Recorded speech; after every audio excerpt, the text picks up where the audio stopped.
Chapter 142, Association. Klein obviously couldn't just bring up the telepathist formula right at the start. However, he didn't hide his intention either. After all, the man opposite him was a spectator. He wouldn't be conned so easily. Has Hood Eugen behaved unusually recently? He first asked Daxter Guderian about the patient in the asylum who was a member of the psychology alchemists. Daxter examined Klein's eyes, expression, and gestures. He thought and said, "No, he's acting normal. Frankly speaking, I think if he really wanted to leave the asylum, he could immediately behave in a very healthy and very normal manner. But he hasn't done so, and he continues to stay in the asylum. He appears to be treating every patient. Yes, patients who exhibit chaotic, violent, or abnormal thoughts appear to be getting better. Maybe Hood Eugen is trying to train his beyonder powers with this method." Psychiatrist, sequence 7. That corresponds to spectator? Perhaps even higher. Since Hood Eugen isn't a doctor in the asylum but entered as a patient, it means that he hasn't truly grasped the acting method. It should be as Daxter has guessed, he's probably training his beyonder skills, and doing so resembles that of the acting method. To a certain extent, it could slow down the potion's negative influence. Hence, Hood Eugen decided to just take the asylum as his home. Klein openly showed that he was in deep thought regarding Hood Eugen's matter. Because that would make Daxter Guderian feel that he knew and understood a lot, making him appear unfathomable. With this in mind, Klein guessed something else. The psychology alchemists hadn't grasped the acting method. After all, even a mainstay member at the Sequence 7 was unaware of this. In this era with few beyonders, a Sequence 7 was considered mid-level in any secret organization. They were important enough to know crucial matters, especially those that could help members resist the loss of control. Plus, the Psychology Alchemists was a secret organization that had only been established in the last 300 years or even earlier. It was understandable that they hadn't grasped or deduced the acting method. The only organization that brought up the method explicitly was the Secret Order. They were an ancient organization that had more than 1,500 years of history and could be traced back to the previous epoch. Hey, the Church of the Goddess is even older than the Secret Order. Just the Letter of Saints from the Revelation of Evernight clearly indicates that it's nearly 3,000 years old. That's not to mention the mythical legends before that. How could such an ancient church not discover the acting method? During the long history of a huge organization, there must have been members who experimented with various possibilities, just like Spirit Medium Daily. They might not have understood the principle of the acting method in detail, but they acted out the name of the potion correctly anyway. They would have discovered the gist of it through the good feedback they received. As that accumulates through the generations of Nighthawks, unless the higher-ups were a bunch of curly-haired baboons, it would be impossible to deduce the acting method. Klein's thoughts made the connection and was suddenly shocked. To the Nighthawks who didn't know of the acting method, someone like Spirit Medium Daily was a genius, an example that an ordinary member couldn't emulate. Hence, no one suspected that the experience of Daily and others could be adapted for their own use. But to those who have grasped the acting method, this would be extremely odd. Klein believed that in the long history of the Church of the Evernight Goddess, Spirit Medium Daily was definitely not the first member to have used the acting method to digest the low sequence potions quickly. She might not even be in the top 10 or top 50. It doesn't make sense. Unless Daily didn't understand the acting method on her own, but had other people's guidance. Then, it could be concluded that every member of the Holy Cathedral follows the beliefs of the past, believing in their predecessors' experience, and not daring to rebel against their teaching. After all, rebelling would imply the loss of control most of the time. Yes, other than this explanation, there is another possibility. The higher-ups of the church have hidden the acting method for some reason. I need to flip through some records and search for examples of beyonders in the Church of the Evernight Goddess digesting their potions quickly, as well as their final outcome. Klein thought with a mask of solemnity. Daxter looked at him, waited for a few minutes, and asked curiously, "Officer, is there some sort of problem with Hood Eugen's actions?" "Not right now. It just made me think of other matters," Klein replied, smiling. He cast his suspicions aside. He asked instead, has there been any actions taken by the psychology alchemists recently? No, besides a small gathering in Awa to exchange items and experience, Daxter answered honestly. Klein nodded slightly and said, how about your own situation? Daxter controlled his expression as he replied, not too good myself. I still hear some ravings and have some illusions. If I wasn't a doctor specializing in mental health, I might even think that I have some sort of disorder. As he spoke, his face grew solemn. I followed Hudyugen's and your instructions to ignore those illusions and ravings. That made me feel much better, but they still affect my sleep, and I have become more grumpy and short-tempered. I'm not like myself, as though another new me is growing from within, or maybe it could be described as a new character. I'm very worried and terrified that I might suddenly lose control one day. Just as I have predicted, I didn't even need to divine to see that coming. Having prepared for this, Klein smiled and said, you don't have to worry, you're a subsidiary member of the Nighthawks now. There are benefits for you. As an ancient organization, we master many methods to keep one from losing control. It isn't 100% effective, but it will definitely help you. Besides, I'm willing to share with you my personal experience. You must know the man standing before you only used a month to shake off the shackles of illusions and ravings, and they haven't resurfaced. You should know from Hudyugen and your other cadres that doing so is very difficult. For Sequence 8 telepathist, Klein bragged a little. Officer, there's a bit of a lie in what you said, but it's mostly the truth, Daxter suddenly said calmly. What do you want from me? It's tough to lie to a spectator. Klein replied with a smile, it's not something that only I want to get. Miss Justice wants it too. Of course, he knew that Daxter would definitely assume that the Nighthawk squad wanted something. If your method is really effective, and the items or information you want is within my reach, Daxter weighed his words as he spoke. I will give you the perks in advance, Klein said straightforwardly. We want the telepathist formula. He wouldn't hide the potion formula but informed the captain as well. He would tell the captain that Daxter used it in exchange for his personal experience on bringing the potion under control. During the procedure, Klein would definitely verify the formula and accidentally memorize it in his head. Besides, he would use the fact that he used his personal experience in exchange for the formula to earn merit with the Nighthawks.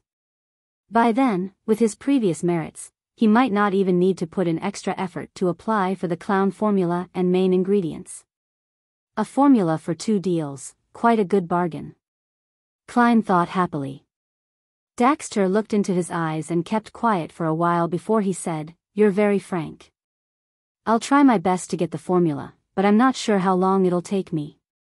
If it gets too dangerous, I hope that I can replace it with something else. No problem. Klein didn't intend to force the request on the man. He then described the acting method vaguely. The key to resisting the loss of control lies within the name of the potion. We have to understand it and learn its true meaning. You can't completely understand it by thinking about it. It must be understood through experience. For instance, as a spectator, you have to understand that you're only a spectator, not an actor. How a spectator should act is something that you need to discover through attempts and experimentation to deduce the principles required of you. From there, adhere to it strictly. Daxter listened attentively. Then, he replied, that's a brand new way to look at things. I'm willing to use the word theory to describe what you just said. This is just like a theory of a play and opera. I'll try, and I hope it'll help. If it really works, I'll do my best to get you the telepathist formula. May the goddess protect you. Klein drew a crimson moon on his chest. Klein didn't request the potion formula of psychiatrist as well, because he knew that it was a task that Daxter couldn't complete with his current position. He might end up exposing him if he wasn't careful. Thus, he planned to take it one step at a time by helping Daxter achieve a higher position in the psychology alchemists slowly.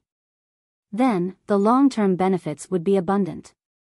Klein looked outside through the peephole in the door, then he left quickly and turned to the small shooting range that was designated for the Nighthawks. He entered and locked the door. His face grew grave once again. When he was guessing the reason why the Church of the Goddess hadn't developed the acting method, he realized another thing that he had overlooked. He had overlooked it because he had obtained two crucial factors in reverse order. It made him fail to make a further consideration. The first matter was that the Antigonus family was destroyed by the Church of the Evernight Goddess. The second matter was that the Antigonus family had the seer sequence in its grasp, or at least, most of it. As there was a very long period of time between when Klein learned the two facts, he almost didn't piece them together. Hence, he overlooked something that should have been pretty obvious. Since the Antigonus family had grasped a majority of the sequences of the seer pathway, how is it possible that the Church of the Evernight Goddess only received sequence 9 seer? They should have obtained more than that as the spoils of war. If a member from the Aurora Order got a hold of the clown formula from the Antigonus family's magical notebook, then what about the church that destroyed the entire Antigonus family? Even if the Antigonus family was well prepared and hid their most valuable things at the highest peak of Hornasus Mountain, the Church of the Evernight Goddess shouldn't have gained so little. They were the ones who killed the family members of Antigonus family. Furthermore, the dead can be made to speak. Chapter 143. The Fool's Real-Time. Klein paced around the small shooting range as he pondered over the intent of the Church of the Evernight Goddess regarding the seer pathway. Do they not want Nighthawks to choose this pathway, or do they not want Beyonders to become powerful through this pathway? As such, they only revealed the sequence 9 seer, which is clearly a support type. Captain also mentioned that the Holy Cathedral might have the subsequent recipes. No, they didn't even provide the names of the potions for sequence numbers 8 and 7 in the confidential information that I read. They merely described the battle characteristics of each sequence. In other words, they don't want those under them to realize that the Church might hold the actual formulas. Is there a possibility that Nighthawks who chose this pathway could become vengeful spirits for the Antigonus family, and thus, the higher-ups of the Church made a decision like this? Or could there be some other reason? Klein suddenly felt incredibly suspicious, a sense of intense wariness and vigilance, towards the higher-ups of the Church. He began reconsidering whether he should openly hand over the special application to become a clown. If there are some terrifying secrets behind this, wouldn't I be jumping into the fire myself? Frankly, I'm not a person that can be placed under strict investigation. But the Tinjin branch has handed the clown potion formula over to the Church. Any seer who learned of this would hope to advance. Isn't that normal? Sequence 8 is still considered a low sequence, so it shouldn't invite too much attention. The only problem is that I would only take a month to completely digest the potion and submit a special application. If the higher-ups are familiar with the acting method, they would be able to realize what I did immediately. Of course, I do have an excuse. I know spirit medium daily after all. Old Neil, who is strict in abiding by the Mystery Prior's maxim, is also my friend. The claim that I gained inspiration from them and refined the acting method isn't too hard to believe. Yes, even Daly received attention from the higher-ups only after showing signs of digesting a sequence 7 potion in 3 years, and is now being nurtured to become a future archbishop. Being at the stage of clown shouldn't garner me too much attention, unless I fully digest the clown potion in a few months, giving them confirmation to believe that I have truly mastered the acting method. In other words, applying for the clown potion isn't a risky move. I can continue with that plan, but I should pay attention to this in the future. Sigh, I'll have to take things one step at a time. I'll do a divination back at home. Klein collected himself and took out his revolver from his holster before carrying on with his daily shooting practice and maintenance. The quality of the revolver that he had gotten from his schoolmate, Welch, was unexpectedly good. Without any surprise, it would last for quite some time. Of course, he had to credit Dunn and Leonard for teaching him how to maintain a revolver. To be honest, it doesn't matter if it's damaged. These are all things I can request compensation for. Klein looked at the target, put away his revolver, and left the shooting club. He took the public transport back to 2 Daffodil Street. Before arriving at his destination, he saw a young lady pacing about his door. This lady was dressed in a blue lacy dress, as well as a thinly veiled hat. She was Melissa's classmate, Elizabeth, who had her adorable baby Fat. She quickly approached when she saw Klein arrive, taking off her hat to reveal her joyful face. She paused for 2 seconds before smiling. "Good afternoon, Mr. Moretti. I'm guessing that you just came back from Lamud Town, right?" "I'm sorry, I came back in the morning." Klein smiled. "No, I came from Zutland Street." Yes, that was a very honest answer. He laughed to himself. Elizabeth froze for a moment, then said with excitement, "All right, I guessed wrongly. I came to look for you because I wanted to tell you that I didn't have that nightmare last night. I no longer dreamed about the knight in black armor. This was exactly the same as the result of your divination. Of course, that wraith was completely purified by sealed artifact 3-0782. I couldn't channel his spirit even if I was there, much less your dream." Klein laughed and replied gently, "I'm happy that you're freed from your troubles. I'm also very satisfied with my divination yesterday." Thank you once again." "All right, I have to go now, I still have lessons in the afternoon." "Bye-bye, Mr. Moretti. I'll visit Melissa when I have the time." Elizabeth left joyfully, renting a carriage by the side of the road. As the carriage began to roll forward, she smiled and thought proudly, "Melissa definitely doesn't know how great her brother is. It seems as though my explanation just now was useless. Young ladies would rather trust their intuition and the truths made up in their minds." Klein saw Elizabeth board the carriage and opened the door to his house. He made his way to his room. He rested for a while before he began to consolidate everything that had happened over the past week, including the questions he had yet to resolve. After completing the task, he burned his notes, took out his pocket watch, and opened it. 2:30. There's another 15 minutes left. Seeing that he still had time, Klein put on his oldest suit and headed to Smyron Bakery at Iron Cross Street to buy a cup of sweet iced tea from Mrs. Wendy. He drank his beverage as he returned, then sealed his room with a wall of spirituality at 15 minutes to 3. He then took 4 steps counterclockwise and entered the world above the gray fog.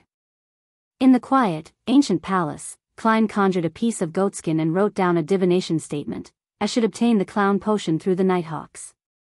He put his pen down and untangled the spirit pendulum on his wrist.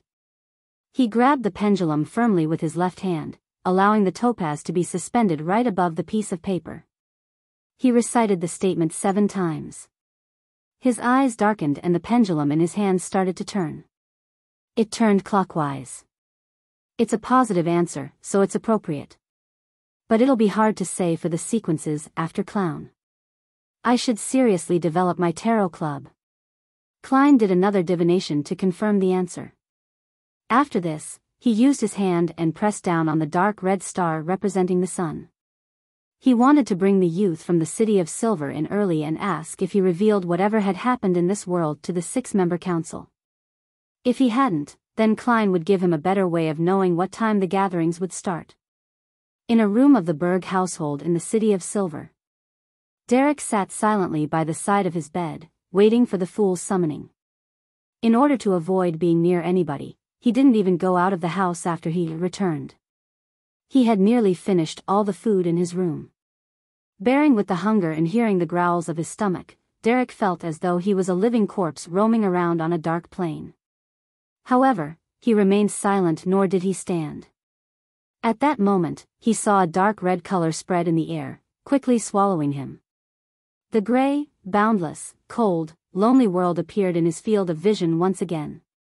Seated at the seat of honor, the fool, who was obscured by the thick fog, presented himself in front of him once more.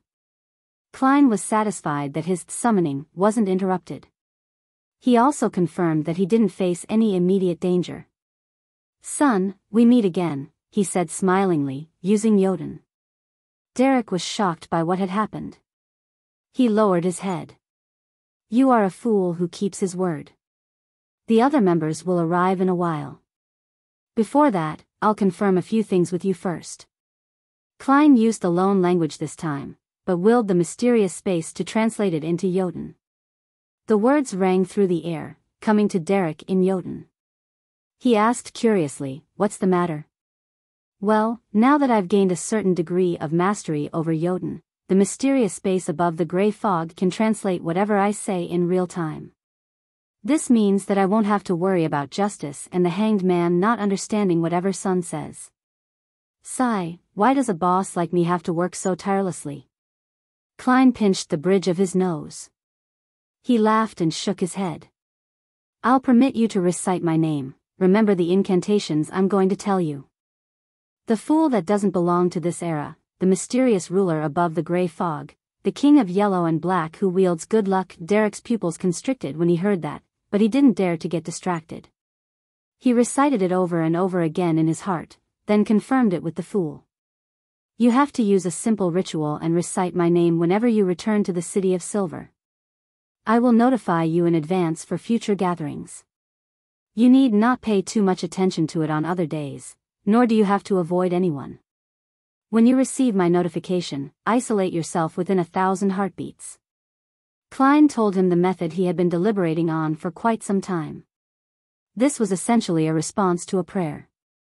As he had to consider the situation regarding the City of Silver, as well as save time, Klein opted to omit the other steps of the ritual since it was a plea directed toward him. 1,000 heartbeats? Derek muttered to himself. Klein described the general idea of the tarot club to Derek, then took out his pocket watch and looked at the time. Derek froze for a while, instinctively looking at the wondrous item. When 3 approached, Klein extended his hand and pressed on the dark red stars representing justice and the hanged man. Derek didn't blink as he witnessed this. He saw light burst forth opposite and beside him, as 2 hazy figures extended from within. Audrey Hall surveyed her surroundings and froze suddenly. She then heard the ever-calm voice of Mr. Fool. "This is our newest member, his code name is Sunday. This is Miss Justice, and that is Mr. Hanged Man." Newest member? Audrey was shocked at first, then her shock immediately turned to joy. She was very excited to see the development of the Tarot Club. She felt like a protagonist. The hanged man Alger creased his brows, a little upset that the fool would drag in a new member so suddenly. "He should have at least mentioned it to us. But a great figure like Mr. Fool wouldn't have to care about our feelings." He thought in exasperation before giving a simple greeting to Justice and Sunday. In this short process, Audrey entered her spectator state and paid close attention to the newest member Sunday. He should be quite young. His body language tells me that he's a little nervous and restrained. But he ultimately maintains a tolerable air of silence, giving the feeling of, a lone wolf. Yes, a lone wolf, Audrey thought as she cast her gaze at the fool who was seated at the end of the long bronze table. She said in joy, "Mr. Fool, I've collected another 2 pages of Emperor Roselle's diary." Chapter 144, Three-Way Deal. Actually there were 3 pages, but the characters were too complicated and too difficult to memorize. My limit is only a little over 2 pages. I would mess up if I were to memorize more. The rest will have to wait until the next gathering. Audrey added in her head. New pages of Roselle's diary? Klein's mind stirred. He smiled and asked in reply when he already knew the answer, "Miss Justice, what do you need?" Audrey's eyes beamed with excitement, but she replied in a reserved manner, "You know that I'll soon fully digest the spectator potion. I hope that I can get the formula for the telepathist potion so that I can prepare the ingredients ahead of time." I know that there isn't much content for 2 pages of the diary, and it might not equal to the value of the telepathist formula, so I'll give you another page. I'll also pay you a sum of money on the side." She had yet to finish what she said when she suddenly felt that it had come out wrong. She couldn't help but berate herself in her head. Mr. Fool is at the very least an important figure which approaches that of a god. How could he be bought over by money? Hence, Audrey couldn't maintain her spectator state as she hurriedly added with a stammer, "That's not what I meant. Mr. Fool, what I meant is that you can determine the compensation that you'd like." "Yes, that's what I meant. I like your earlier suggestion.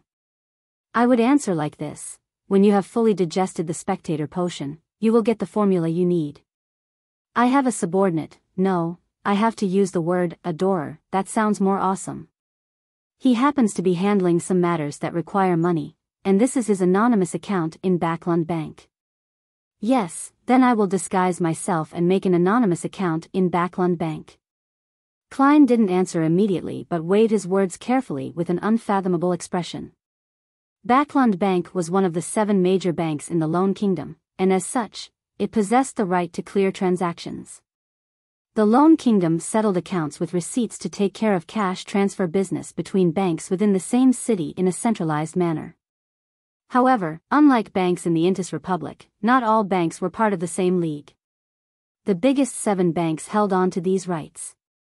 Hence, they were called the clearance banks, making other banks rely on them. Transferring money from a different location, on the other hand, could only be done within the same bank. It would be completed by squaring accounts between branches. With the invention of the steam locomotive and telegram, the efficiency of these transfers had been enhanced drastically. Just then, the son, Derek Berg, suddenly spoke. The telepathist potion formula? Telepathist that is followed by psyche analyst? Audrey looked towards him puzzledly. You know of it? At the same time, Miss Justice saw a problem through her instinct as a spectator. The young man had used the ancient title, psyche analyst, instead of the modern term, psychiatrist. This guy is very strange. Audrey examined son's every movement. Derek didn't think that he behaved any differently but replied seriously, I can get you the formula. Then, he felt guilty as he couldn't provide it immediately. He tried his best to explain himself, it's a sequence pathway that stemmed from the dragon race. And our city of Silver was once ruled by the Giant King's imperial household. As you know, the giants and the dragons are sworn enemies. Hence, the city of Silver has all of sequence 9, 8, and 7. I have ways to get them. This kid. I already warned him not to speak carelessly or expose his origins. In the end, Klein nearly wanted to extend his hand to cover his face. Sigh, although the son appears to be in great pain, very mature and silent for his age, he's just a boy after all. However, that clarifies one thing for me. It turns out that the spectator sequence's origins stem from the dragon race. It's no wonder that the symbol formed by stars behind Miss Justice's high chair is the dragon. The city of Silver has preserved history well. Klein maintained his posture of leaning against the back of his chair while he listened thoughtfully to the son's description. In fact, he could have easily stopped the son from exposing those matters. As long as he didn't help in the simultaneous translation, Justice and the hanged man wouldn't have understood him at all. However, Klein took a different approach. He felt that it might help him consolidate his mighty and mysterious image in the minds of the 3 members effectively. Hence, he listened with a smile and didn't make a sound. Giant King, Dragon Race, the City of Silver. Audrey was confused. She first took a look at the hanged man opposite her, but she could tell that he was shocked and confused as well from his body language. She looked sideways towards the seat of honor on the long bronze table. She saw the fool sitting on the high chair, engulfed in thick grayish-white fog. His right arm was placed on the armrest while he leaned sideways leisurely. He showed no shock, no curiosity, no thoughts, and no doubt. He only looked at them with a smile. He knows. He knew all of this. Audrey and Alger made the definite judgment almost at the same time.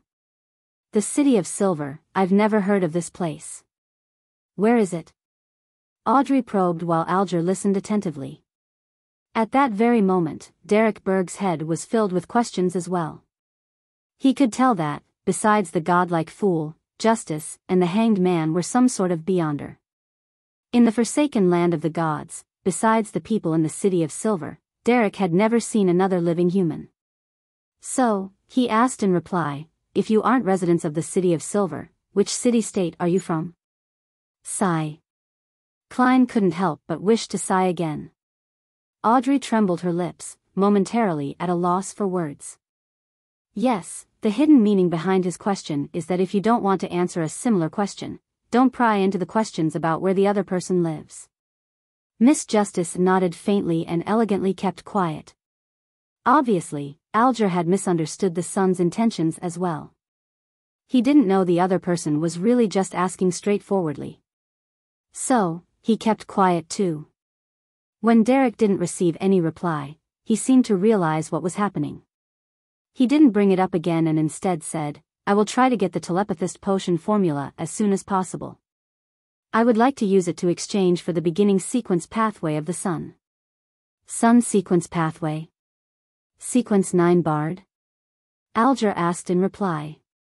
Derek thought and said, probably, but I lack information about it. Klein, who was watching from the side, decided to get involved, because he didn't want to risk anyone taking his business away. He smiled and said, I believe Miss Justice doesn't have the Bard formula. But Mr. Hanged Man seems to be able to get it. Seeing Audrey nod, Klein continued with a faint smile, I will give the sun the Bard formula. The sun will pass the telepathist potion to Miss Justice as soon as possible. Try to get it done within the next 2 gatherings. Miss Justice, please pass me the new pages of Roselle's diary. Then, the deal is done. Yes, according to the law of equivalent exchange, the sun is on the losing end of this transaction, but as of now, he has only made a promise. When he really provides the telepathist formula, Miss Justice can consider how to compensate him again, or I will compensate him while Miss Justice provides money to one of my adorers who needs to do some things recently. Heh, that's because the sun might not necessarily be able to receive Miss Justice's cash or ingredients as compensation. Klein intentionally added that final statement to redirect the Hanged Man and Justice's focus onto the fact that Sun might not be able to receive her compensation. He also did that to place himself in an unfathomable position. Then, everyone would ignore the adorer that lacked money. Might not necessarily receive the compensation. Where exactly is the sun? The southern continent? Alger suddenly creased his eyebrows. The origin of the sun is mysterious too. As expected, Mr. Fool does have subordinates in reality. Audrey finally saw her hope of becoming a Sequence 8 telepathist. What other thoughts could she have? She suppressed her excitement and flashed a faint smile as she said, I have no objections. Neither do I. When Derek saw that he could obtain the beginning sequence of the sun pathway, he nodded without hesitation. He couldn't care less about the additional compensation. Alger, who was out of the 3-way deal, didn't have the right to speak. Although he could get the formula of Bard, he would need to wait a week or 2 as well. At that moment, Klein, who had successfully delayed the compensation to the next gathering, or the following one after, pressed his palm forward happily. The Bard formula surfaced. Main ingredients, a crystal sunflower or an adult flint bird's tail feather or a fire bird's tail feather. A piece of siren rock or a singing sunflower. Supplementary ingredients, a blade of midsummer grass, 5 drops of July wine juice, a blade of elf dark leaf. He sent the formula before the sun and saw the young man first crease his eyebrows and then relax. Yes, the ingredients in the forsaken land of the gods will still be known by their ancient names. Luckily, my formula was obtained directly from the eternal blazing Sunday. The knowledge that I gained used ancient names and various replacements. Klein suddenly cast his eyes of realization towards Miss Justice. Audrey looked at the son who was memorizing the formula, then she quickly willed the 2 pages of the diary that she had memorized. The diary immediately appeared on the yellowish-brown goatskin and, with a flash, appeared in Klein's hands. Just like before, he started reading immediately. November 3rd, Matilda is 3 months pregnant now. I even find those maidservants who come from the villages beautiful. No, I can't lower my standards. Coincidentally, Countess Florice has invited me to join a private party, hee. November 8th, Archbishop Van Esten sought my help. What can I do for an archbishop? November 9th, it turns out that there is actually a secret hidden within sequence pathways. Archbishop Esten told me that after becoming a sequence 5 Beyonder, the rest of the sequences could be replaced with sequences of the same level from 1 or 2 other pathways. In other words, it starts from the mid-sequence to high sequence. But this is only limited between those 1 or 2 pathways. If it's replaced with a potion from a wrong pathway, semi-insanity is the mildest outcome, and one can't advance any further. This way, one can begin substituting pathways from sequence 4 onwards. Sleepless and corpse collector pathways. Yes, the Church's savant and mystery prior pathways can also substitute for one another at a high sequence. Chapter 145, Request for Cooperation. Some pathways are interchangeable after sequence 5. That's different from what the Nighthawks told me. Isn't it a fact that you cannot change your pathway after you choose one? Wasn't it mentioned that diverging from your pathway would allow one to obtain strange, mysterious powers, but that person would definitely go insane and would never be able to advance? To think that there are some hidden exceptions to this. Klein looked at the diary, his pupils constricting. He didn't think that the Emperor Roselle would spout nonsense about something like this. After all, the surprise in his words were so real. But he didn't assume that the information Emperor Roselle had received was definitely correct. There was also a possibility that he had been lied to, or that he had misinterpreted the information. I will need to verify this. I'll commit it to my memory first. Klein reminded himself, then thought deeply about this. If what Roselle described here turns out to be correct, then the sequence pathways go deeper than what I imagined. It hides many secrets. The complete pathway possessed by the Nighthawks is sleepless. They also possess a relatively complete path in the corpse collector, which they have up to sequence 4. To think that those are interchangeable after sequence 5. The other potion chains they have are even less complete, as some pathways only possess the first sequence. Similarly, the Church of the God of Steam and Machinery holds the complete pathway of the savant, and has a relatively complete pathway for the mystery prior. These can also be interchanged at high sequences. Interesting. I wonder which pathway is interchangeable with the seer pathway. The apprentice or marauder that was mentioned by the Emperor? There's a high possibility that the first 5 sequence pathways of the seer pathway would each provide a separate ability, and that these abilities would be combined at sequence 4. At that stage, there should be no way to interchange it with some other potion. Klein retracted his thoughts, once again placing his attention onto the diary. He noticed that although the 2 diary pages were connected, the content was not in chronological order. The dates belonged to 2 different periods. This could be a mistake made by whoever copied their content. April 9th. The relationships between the Church of the Eternal Blazing Sun, the Church of the Lord of Storms, and the Church of the God of Knowledge and Wisdom are poor. They see each other as enemies. The Church of the Evernight Goddess is at odds with the Church of the God of Combat from the Fasak Empire. This can be taken advantage of. These are all facts worth considering. April 13th. I participated in an ancient organization's gathering. I never expected them to be members of this organization as well. It sure was frightening. To think that the second blasphemy slate was in the hands of this organization. This is the first time I'm seeing this legendary item. Indeed, it was hiding an unimaginable secret, hee. Perhaps there will come a day when I will create a blasphemy slate unique to me. No, a set of them, with each one hiding an ultimate secret. Holy fuck, Emperor, why didn't you specify the name of this ancient organization? You're killing me. Perhaps, Roselle had a reason, or didn't dare to write down the name of the organization, even if he was using Chinese. Klein looked at the diary, a little uncomfortable and puzzled. But with this page of the diary, Klein could finally confirm that Emperor Roselle had seen the second blasphemy slate. Furthermore, he created a set of cards after that, each card represented a pathway to godhood. Yes, that could be the ultimate secret that matches each pathway to godhood.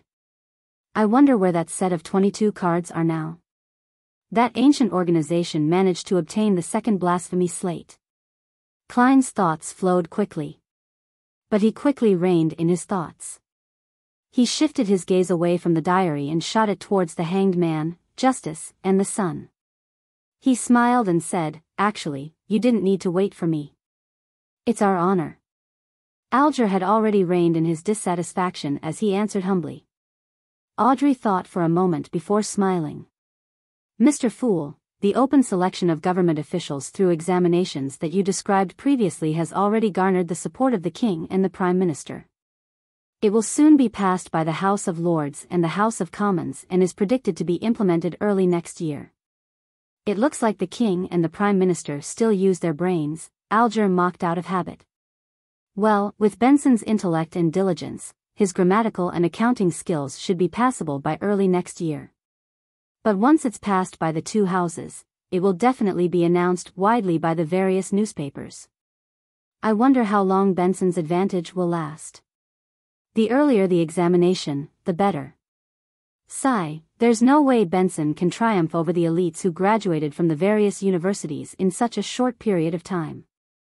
But he need not compete against them, the positions they're fighting for wouldn't be the same. Those people might only have their sights trained on positions such as the cabinet secretary, or finance secretary. The silent Klein worried for his brother as he nodded his head with a smile. Audrey straightened her back when she saw the fool's affirmative nod. She said with a smile, "Mr. Hanged Man, you got me to check on something for you previously. I've received an answer. The King has been convinced by the Prime Minister and won't seek revenge on the Faisak Empire at the East Balam shore for the time being. I think you can now give me the extra payment that you promised me." Alger thought for a few seconds before saying, "Miss Justice, thank you for your answer. This eases my concerns over certain things. What kind of extra payment do you want? I'll consider it if it's within reason."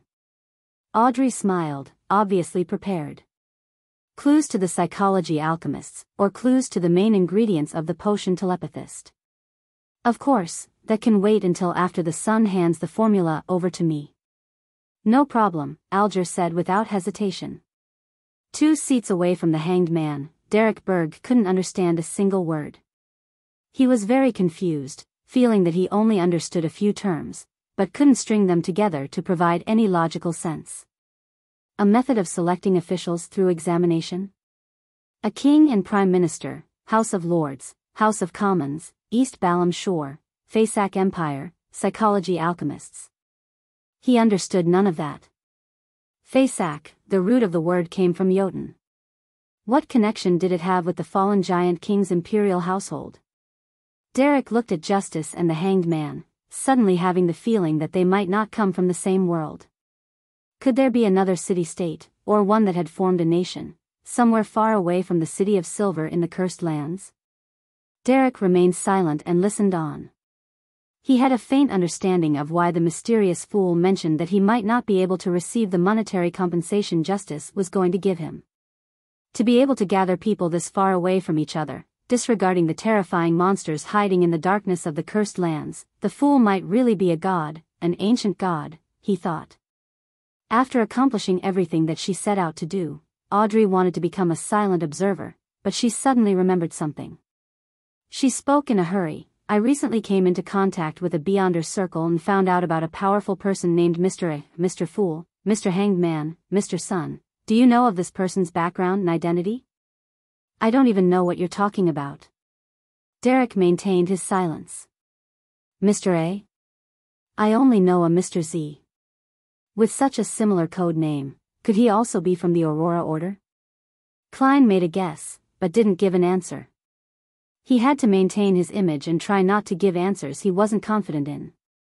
If he had to, he would give a vague description just like a charlatan.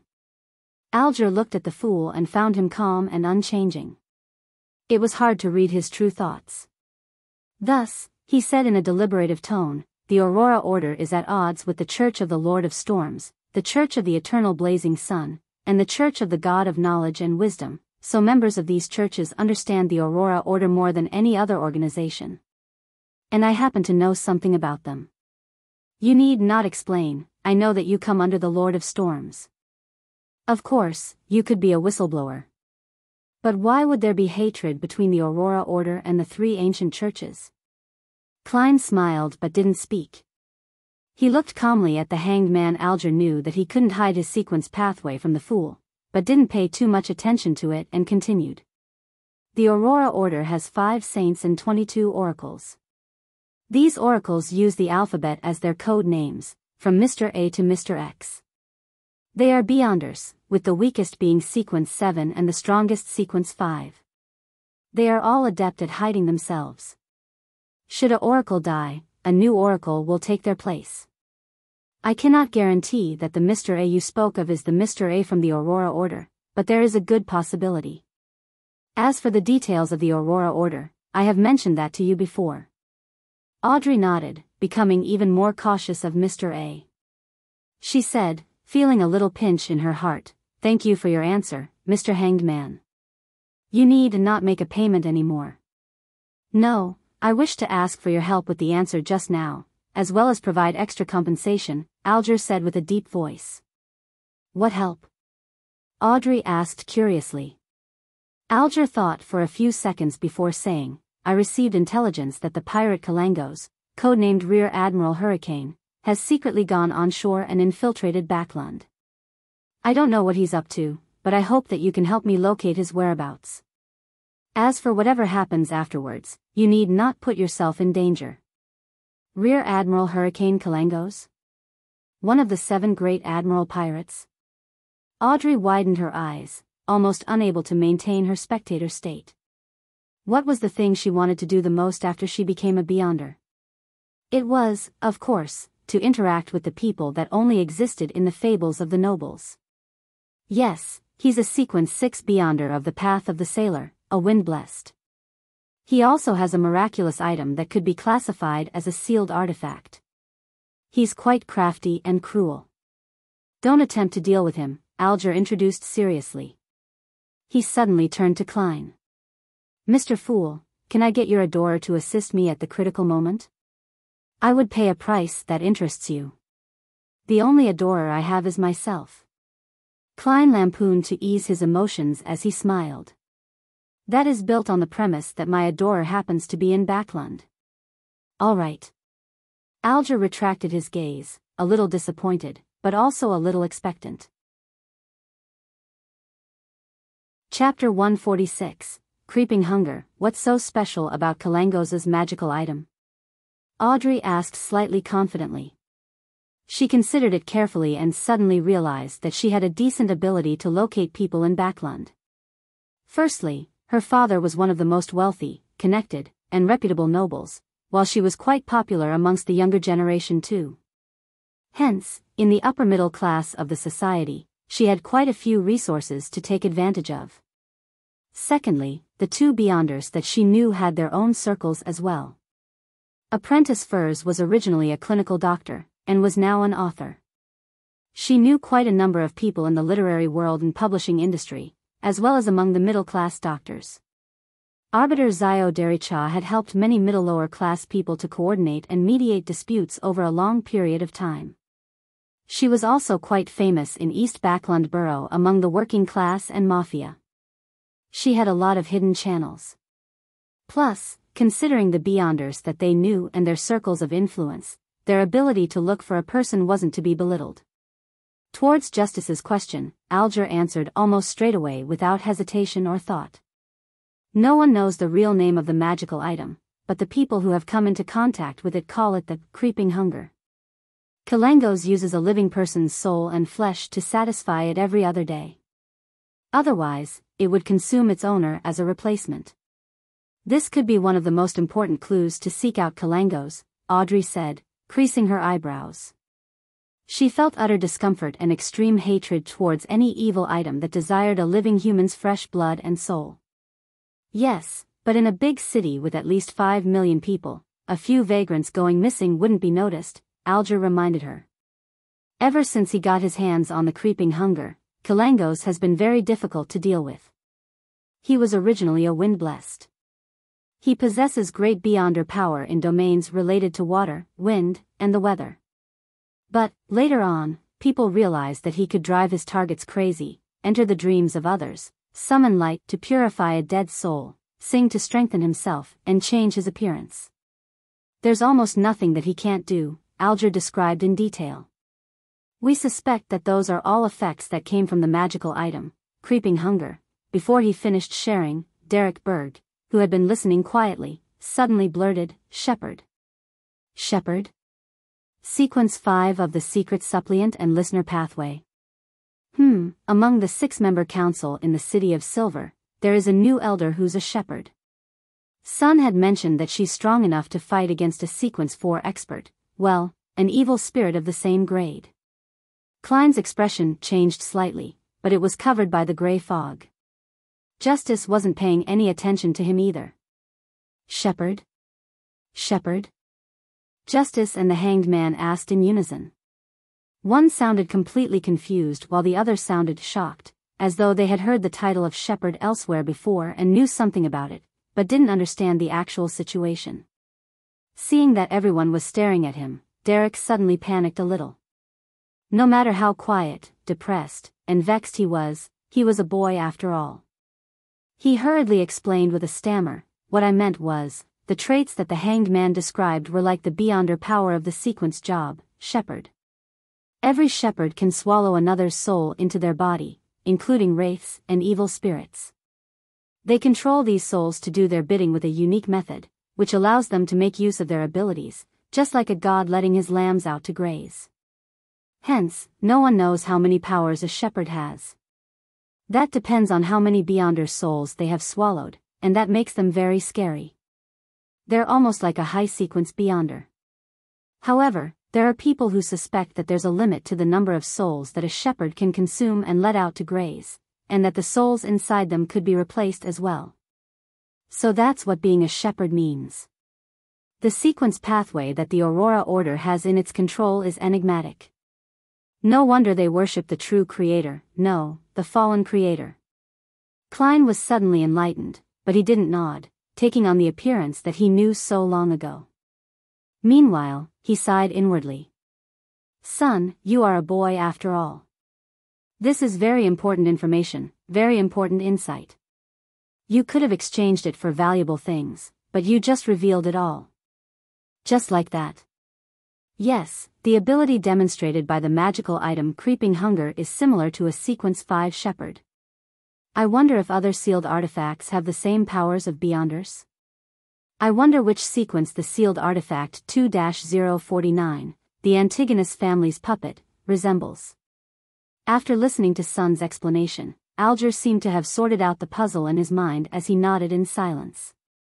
Audrey got even more curious and pressed. "Which sequence pathway is shepherd from? Which number is it?" "The secret suppliant pathway, Sequence 5. Klein seized the opportunity to answer so as to demonstrate that he knew everything. Secret suppliant. Aurora Order. Audrey suddenly recalled Mr. A, who was a suspected oracle of the Aurora Order, and she immediately felt heavy-hearted.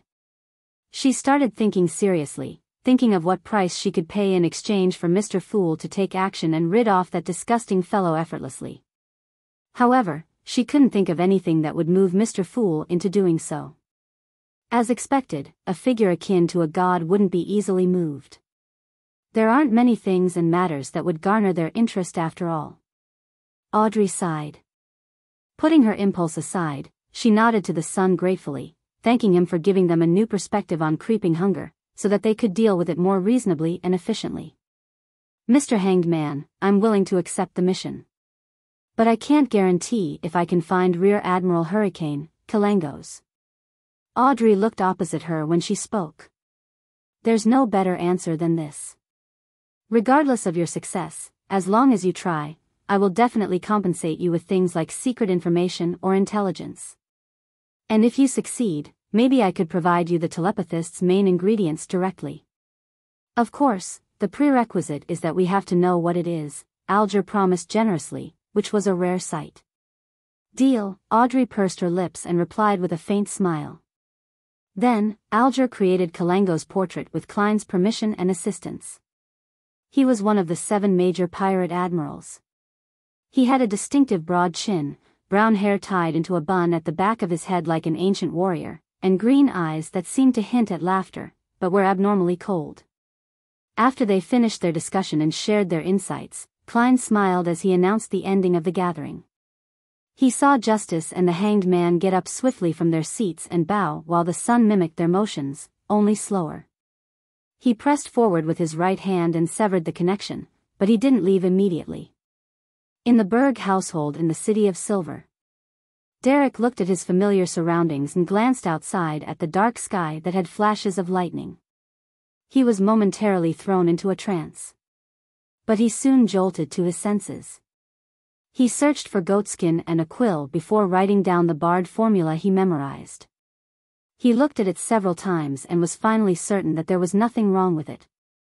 Derek wasn't worried that possessing the barred formula and becoming a different Beyonder would gain the suspicion of the upper echelons of the City of Silver. This was because in past exploratory expeditions, members of those elite troops would often collect some formulas, ingredients, and strange artifacts from the monsters in the abandoned and destroyed cities. During this process, it was normal that people kept some of the loot privately. As long as it didn't involve anything too important, the captains and higher-ups would tacitly overlook it.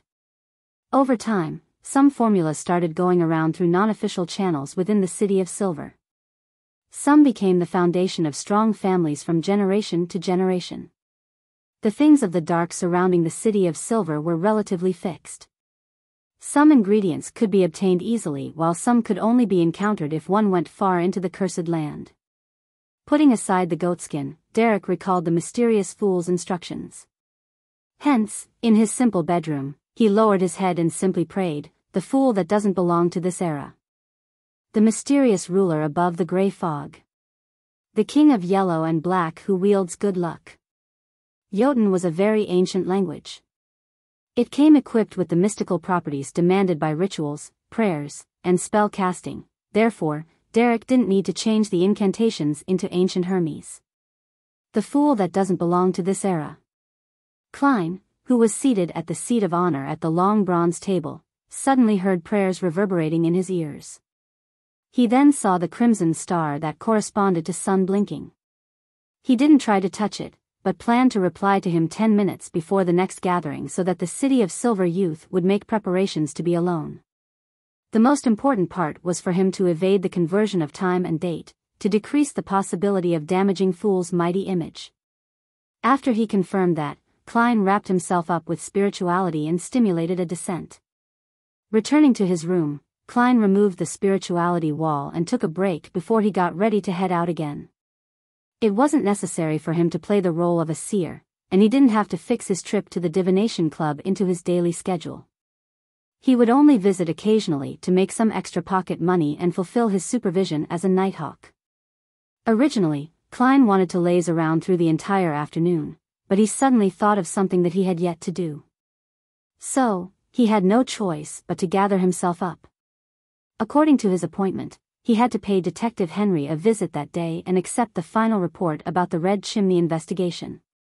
Sigh. I've heard that the big-timers are all quite busy. I still have to spare some time to go to the Tingen Family Servant Assistance Association with Benson and Melissa to look for a good maidservant. Klein unwillingly changed his shirt, put on his black tuxedo, and held his silk top hat and silver-inlaid cane before walking out the door like a gentleman. At Bisick Street, under Henry's private detective company, Klein put on a mask and lowered his hat as he went across the street quickly and entered the stairway. Chapter 147, Night Visitor in the Office of the Private Investigator. "Sir, your request has been completed," Detective Henry said to the gentleman in front of him with his hoarse voice. He heaved a sigh of relief. This wasn't an easy mission, nor was it too difficult, but it used up a great deal of our resources and energy. To be honest, I'm a little regretful. I regret setting too low a price for this mission. No matter what you say, I will not pay a single penny more. Klein emphasized in his heart. He pointed at the thick stack of documents on the coffee table and asked, "Is this the investigation report?" "Yes." Henry pressed on the report that had at least 60 pages and sighed. "This is the most troublesome report that I've completed." He hadn't even finished his sentence when he saw Klein hand over £4 in cash. His attention shifted to determining the authenticity of the notes. "This is the remainder of the fees." Klein held the thick stack of notes. Henry coughed. "You sure are a gentleman that keeps to his word." Sigh. "I didn't expect the investigation report to use this many pieces of paper. It was completely out of my budget." At that moment, Klein took the thick investigation report and stood up. He gave a slight bow and immediately made his way to the door with his cane in hand. Detective Henry's last sentence was left stuck in his throat. "Hey, how can you expect me to pay for the paper used in the investigation report? That should be included in the fees already." Klein touched the £5.8 solely he had left and muttered in his heart. He walked quickly onto Biyao Street. He surveyed the surroundings and confirmed that no one was paying attention to him before leaving the place. He found an opportunity to remove his mask. Klein didn't intend to head home right away. He wanted to search for a cafe and organize the investigation report. He wanted to find the houses that had a change in tenants after divining the red chimney. He could then conduct his search before dinner. There were many cafes in the area, but none of them met Klein's criteria. Ever since steam and machinery became the symbol of the times, more and more cafes had toned down on their decor and become something like cheap restaurants. They provided refreshments, coffee, bread, and dishes like pea and mutton stew to the busy workers. Thus, respectable ladies and gentlemen no longer went to cafes to discuss things. They no longer viewed these actions as being symbolic of their status.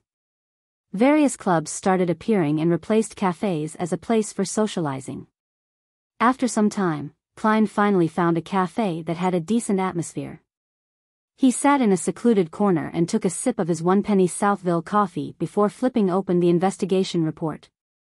In Tianjin City's North Borough, South Borough, East Borough, West Borough, Golden Indus, Harbor Borough, and University Borough, there are a total of 1179 buildings that have a dark red chimney. Along the outskirts of Tianjin City, there are a total of 546 buildings with the red chimney the requester described. This doesn't include buildings in towns or villages that are relatively further away despite them falling under the jurisdiction of Tianjin. Below are the addresses and tenant records of each of those buildings. As per the request, the activities within the last 3 months are recorded in more detail. Klein flipped through page after page, occasionally making notes on paper he brought around with a fountain pen.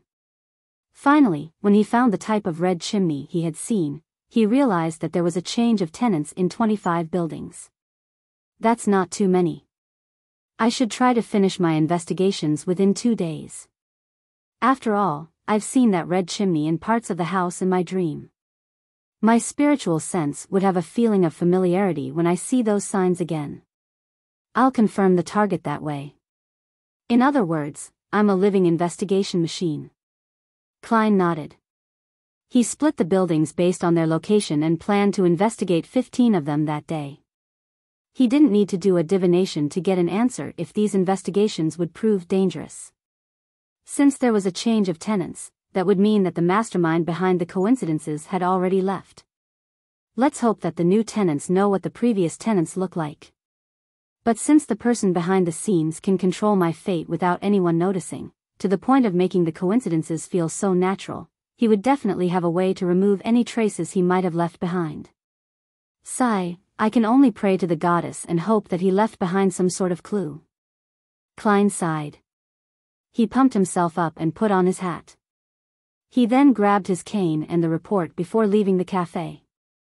Klein spent 2 solely on a rented carriage and visited 15 buildings with the red chimneys before dinner. Unfortunately, none of the buildings was the one he saw in his dream. It would be quite troublesome if tomorrow's investigation yields the same result. He might still be living in the house with the red chimney even after I saw it in my divination. This could say that he is very confident and isn't afraid of my investigation. In fact, he might not even be afraid of the Tianjin Nighthawks. Or perhaps, he doesn't know that he's been exposed. That would mean that the power resisting my divination was a power not belonging to him.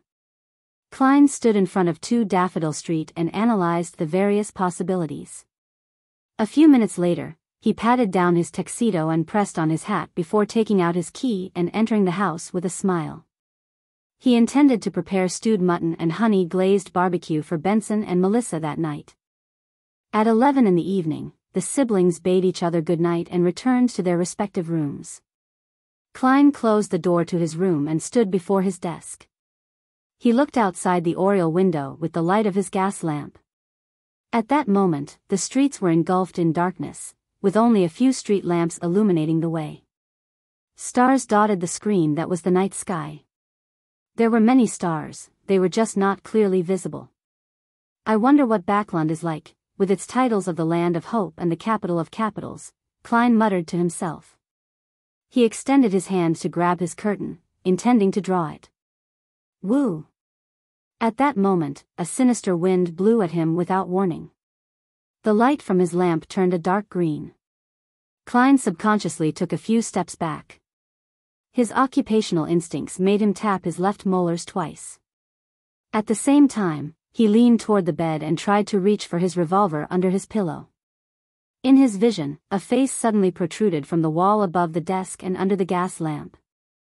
It was a translucent face without any eyes or nose. All it had was a mouth. Do not fire. The face with a mouth spoke. It can communicate? Klein already had his revolver in hand as he took aim. What do you want? He asked in a deep voice. The face chuckled. I'm Daly. Daly? Spirit medium Daly? The spirit medium Daly who was sent to the Backland diocese? Klein raised his brows in doubt. Madam Daly? I know that this method of visiting you is a little rude. I should have given you a warning so you could make the necessary preparations. But it isn't convenient for me to meet you right now, and so, I can only communicate with you using this little guy. The translucent face laughed. Even though the voice is different and jarring, the manner of speech is indeed Madame Daly's style. The abilities of a spirit medium sure are cool. Klein reflected wistfully. He didn't lower his revolver as he asked, Madam, what do you want to talk about with me? If I were you, I would first seal the bedroom with spirituality. Otherwise, your family members might think of you as crazy. The translucent face quipped, Heh, you need not be so cautious. I came back to Tingen in secret because of Dun's letter. You know that a Nighthawk cannot leave the area they are assigned to at will. The captain's letter? Klein didn't approach the desk. Instead, he felt for the holy night powder he had in the hidden pocket of his black windbreaker. Dun and I are both Beyonders that started with the Tingen Nighthawks. We have always maintained a good relationship. Last Thursday, yes, Thursday, he sent me a letter and mentioned you. He said that you emulated the maxim of a mystery prior, came up with a set of rules for a seer, and claimed that it was effective in helping you grasp your potion. From then on, you no longer hear sounds and see visions that you shouldn't. Dun said that it was similar to what I did. Heh, are you not going to seal the room? I personally do not mind your brother and sister misunderstanding, the translucent face said at an adequate pace. So that's the reason. She's indeed Madame Daly. Klein heaved a sigh of relief, pushing the holy night powder back into the inner pocket. He then walked to the desk and took out the silver dagger he used for rituals from the drawer. He quickly built up a wall of spirituality before turning to the protruding face. Madame Daly, what else did the captain talk about in the letter? He only expressed his own confusion and said that he seemed to understand something, yet, he couldn't describe it clearly. He hoped to get my opinion on the matter, Daly said with the help of the face without eyes. And when I read the letter this morning, I knew that you aren't as clueless as you pretend to be. Heh, Mr. Moretti, I think that you have deduced that acting method. That's the reason you came looking for me? Klein neither confirmed nor denied her statement. Daly clearly knows about the acting method. He calmly made the judgment. Daly's translucent face revealed a slight smile. Yes. I believe that we should be honest with each other. I know that you have deduced the acting method, and you also know that I grasped the acting method as well. Sigh. But what's making me unhappy is that I used nearly 2 years to understand it, yet, you've only been a Beyonder for 1.5 months. Klein fell silent for a while after hearing Daly. He then smiled honestly. That's because I have you as my role model. He wanted to say that he was standing on the shoulders of giants, but ultimately decided not to give the Emperor Roselle a chance to appear in the conversation. Chapter 148, Messenger Klein's reply made Daly chuckle. The translucent face with only a mouth said, "Even though you found inspiration through the maxim of the mystery priors and confirmed your theories through my experience and performance, it only took you a month to understand the acting method and come up with your own seer principle. That shows that you possess outstanding wisdom and an open mind." Klein didn't engage in the topic which made him guilty, but instead asked in response, "Madam, do the higher-ups in the church know about this so-called acting method?" "No doubt, they understand it very clearly. I once read through the historical information in the church and searched through stories of people ignoring the norms and advancing quickly. I realized that there were more than a few nighthawks and bishops who have done so. I'm not the most unique one either." But their ending, Daly intentionally paused, and she suddenly sounded heavy-hearted. "What kind of ending did they have?" Klein asked, feeling a tug at his heartstrings. Could it be that the Church of the Evernight Goddess views the acting method as the seduction of some devil or evil god? The translucent face suddenly laughed. Their endings were rather great. Besides the few who lost control or were sacrificed in Beyonder incidents, the rest of them have at least become archbishops or high-ranking deacons. Among them, there are also experts that have successfully become high-sequence Beyonders. In the Church of the Goddess, sequence 4s and sequence 3s are called saints, while sequence 2s and sequence 1s are called grounded angels. Of course, every angel was once a saint. "Madam Daly, you deliberately tried to scare me earlier." The corner of Klein's lips twitched before he asked, without hiding his suspicions, "Since the church has mastered that acting method, why didn't they just tell every nighthawk?" Although it wouldn't prevent every nighthawk from losing control, it would definitely lower the probability and reduce unnecessary losses. A sense of loss appeared on the translucent face. "I have no idea why either. They told me that when I become an archbishop or high-ranking deacon, I'll be able to know the secret. I came here today because I hope that you can tell Dunn about the acting method more clearly before you hand in your special request." Klein wasn't stupid enough to ask why she couldn't do that herself. Instead, he said thoughtfully, "Once noticed by the church, one has to swear not to tell anyone about the acting method?" "Yes, you must do it before the goddess's holy items and swear upon her name. That holds enough binding force. Trust me, you definitely don't want to know the outcome of a violation. I can only talk about it with people who have mastered the acting method, like you. Your body language already gave me the answer before you replied, that's why I dared to say the term." Daly made the creepy face sigh. She paused for a moment before saying, "I only faintly grasped the essence of acting back then and digested the potion very quickly." Yes, among the higher-ups in the church, using the term digesting to describe the control of the potion is very aptly worded. Anyway, before I made the pledge and found out about the acting method, I had no clear understanding of it, so I couldn't accurately explain it to Dunn and the others. I gave up at first. I never thought that I would meet you, an eccentric wonder that could clearly understand the acting method before handing in a special application. No, a genius.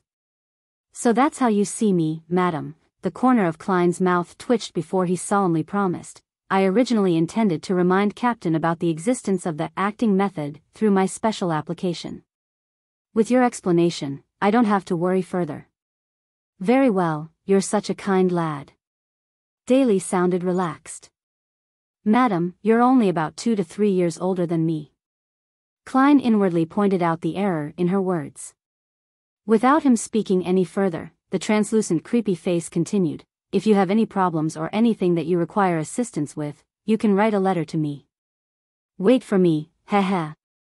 When I become an archbishop or a high-ranking deacon, which allows me to understand why the church hides the acting method, I'll give you a hint whether if it's a good or bad thing." Klein was suddenly energized, and he asked without hesitation, "Madam, what's your address?" To him, the more help he got, the merrier. Plus, she was a pretty strong spirit medium. Seeing that Klein didn't oppose the idea at all, Daly remained silent for a while before she laughed. "Our communication shouldn't go through the post office, as we would be using normal letters. That's very dangerous. I'll teach you a relatively easy ritualistic magic. You can use it to summon a special spirit, one that belongs to me. Pass the letter to it, and it'll send it precisely to me. It wouldn't be faster than a telegram, but it's faster than a steam locomotive. If you were to send a message at noon, would receive the message in Backlund that same night. Klein listened to her with his full attention. He nodded faintly. A very pragmatic ritualistic magic. Daly chuckled. The uniqueness of the ritualistic magic is to pray to yourself. Obtaining power from your own spirituality, without going through a god. Hence, it's quite secretive, but it isn't very powerful. First, you select a herb and essential oil in the corresponding domain. This is no different than normal ritualistic magic. However, you only need the candle that represents yourself. Then, regarding the spell, there are 3 parts. The first part is I. Shout I in either ancient Hermes, Jotun, Dragonish, or Elvish. The second part is I summon in my name. That part can be said in Hermes. The third part is the exact description of the summoning object. For instance, you would use this in the future, the spirit that wanders about the unfounded, the higher dimensional creature that a human orders, the messenger that belongs to Daily Simone. Higher dimensional? In mysticism, this is normally referred to as the spirit world. Klein memorized as he analyzed the ritual procedure. In that aspect, he could barely be considered an expert. The benefit of this kind of ritualistic magic is that it avoids calling upon a god but relies purely on a person's power. It achieves various magical effects without the constraints imposed by a god's specialized domain. The problem lies in the strength of a person. A weak result for the weak, and a strong result for the strong. Klein felt that he had once again obtained new mysticism knowledge that he would have never come into contact with at his current sequence. Daly repeated the description a few times and emphasized solemnly, remember, don't change the actual description of the summoning object, or the ritual could easily attract a terrifying monster. Okay. Klein nodded honestly. At the same time, he suddenly thought of something. If I were to change the description of the summoning object to, the fool that doesn't belong to this era, the mysterious ruler above the gray fog, the king of yellow and black who wields good luck, what would be summoned? Would it be utterly useless, or would the gray fog suddenly descend, or would I need to respond in that mysterious space? Would this help me in stirring more power from the world above the gray fog? Would it cause a terrifying chain effect? Klein still felt traces of the fear after his experimentation with the mutated sun sacred emblem. In the end, he followed his intent and planned to divine above the gray fog before deciding whether he should make the attempt or not. He contemplated and asked out of interest, Madam, if one were to strictly practice that acting method, how long does it take to go from sequence 8 to sequence 7, and how long from sequence 7 to sequence 6? According to the information that I've read, it varies from 3 months to 2 years for sequence 8 to sequence 7. It depends on whether you can grasp the core spirit and corresponding principle during the acting process. From sequence 7 to sequence 6, it varies from half a year to 3 years, likewise for sequence 6 to sequence 5. As for sequence 5 to sequence 4, 3 to 20 years, Daly described roughly. Klein suddenly smiled. So madam, are you already at sequence 6? He heard from Dunn that Daly used a year's time from sequence 9 corpse collector to sequence 8 gravedigger. Then, from gravedigger to sequence 7 spirit medium, she used another year. She had been a beyonder for 5 years. In other words, Daly was at the spirit medium stage for about 3 years. Yes, that's the reason why I was transferred to Backlund Diocese, the creepy translucent face answered frankly. My current occupation is a spirit guide. However, I prefer the name spirit medium. Alright, this little guy is getting tired. I have to go. Under such circumstances, I won't be saying, may the goddess bless you. Sweet dreams. Klein pressed his chest, smiled, and bowed. No, there won't be any sweet dreams tonight. I have to rush back to Backlund. This isn't a happy experience, it's like having a relationship with someone you don't like. Daly's voice grew softer, and the translucent face with no eyes or nose slowly shrank back into the wall without leaving behind any traces. The gas lamp light suddenly became bright and the gloominess vanished into thin air. Klein, who had his spirit vision activated the entire time, watched the changes in a daze. It took him a while to snap back to reality. Spirit medium, no, spirit guide is very impressive. It can actually conjure a messenger. I wonder what's the specialty of my sequence 7 and sequence 6, he muttered to himself. Then, he quickly dispelled the spiritual wall, switched off the gas lamp in his bedroom, and silently lay down in the darkness. He didn't plan to head to the world above the gray fog that night, just in case Daly suddenly returned and said Dunn Smith's classic words, "Oh yeah, I forgot one thing." When that happens, I wouldn't even be able to silence her with death. On the second day, Klein arrived at the Blackthorn Security Company 3 minutes early. "Good morning, Klein. The new clerk is here." Roseanne greeted with a splendid smile. Klein felt sincerely happy for her. "Congratulations, Roseanne. The goddess heard your prayers. My skin shall be back to perfect condition." Roseanne nodded, her eyes beaming with joy. After they chatted for a while, Klein walked through the partition and knocked on the door to the captain's office. "Please come in." Dunn's mellow voice sounded. Klein pushed open the door to enter. He saw his captain sit up instinctively as his gray eyes turned dark. It was as though he was prepared for trouble. Ahem. Klein cleared his throat, set aside his hat and cane, then sat down. "Captain, I have something that I'd like to report." "What is it?" Dunn asked in a deep voice, his arms crossed. Chapter 149, Direct Hint. Klein looked at the serious Dunn Smith and smiled suddenly. "Captain, I understood something yesterday." "And what is that?" Dunn repeated the question in a serious tone. He leaned back and unfolded his crossed arms. Klein recalled the script that he had prepared. "As I was concluding my past experiences, I realized that the names of sequence potions encompass a whole set of principles that can help us gain control over them, a set of principles that allow us to avoid the negative impacts. When we're doing things according to these set of principles, we seem to become a member of the corresponding job. Similarly, these sets of principles are hidden. They aren't made known to you directly. All we can do is make conclusions from the corresponding job bit by bit, then adjust our understanding based on the different feedback we receive. Thus, when I became a real seer at the Divination Club and obtained my set of principles for the seer, the auditory and visual illusions that plagued me just vanished. That is what I understood." After finishing his narration, Klein heaved a sigh to himself. He said everything he needed to say, other than explicitly mentioning the term acting. "Sigh, let's hope that the captain doesn't tell the church that I've already developed such ideas when he is asked. That would place much more attention on me. There's also the factor of the relationship between the seer pathway and the Antigonus family. That might cause trouble eventually. But the captain has also experienced all kinds of situations, and he's an experienced and smart person. Once he understands that acting method, he'll definitely notice that the church is hiding relevant information. He'll know what he should say and what he shouldn't." Klein had many complicated thoughts. But he quickly made a decision and had a plan. If the captain was still unable to understand the acting method or sense of the cover-up by the church, then I'll tell him straight up before submitting the special application.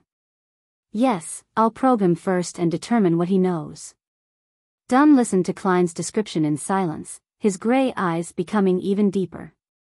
He was silent for nearly 20 seconds as he rubbed his temples before he picked up his pipe and took a whiff. After sniffing it, he took out a matchbox, seemingly forgetting about the rules of the Nighthawks. The white smoke billowed into the air as Dunn closed his eyes, seemingly appreciating the smell of tobacco. After a while, he opened his eyes and smiled at Klein. "I'm sorry, I forgot that you don't smoke." "Smoking is bad for your health," Klein answered in all seriousness. Dunn thought with his pipe in his hand. "I seem to have understood something too." "No, Captain, you don't understand anything. Just don't loiter in my dreams too often." Klein didn't speak and instead, gave a friendly smile. Perhaps it won't be too long before you submit the special application to me, Dunn said to Klein, half jokingly as he took a deep puff of the mint and tobacco. Can I submit it tomorrow? Klein replied inwardly.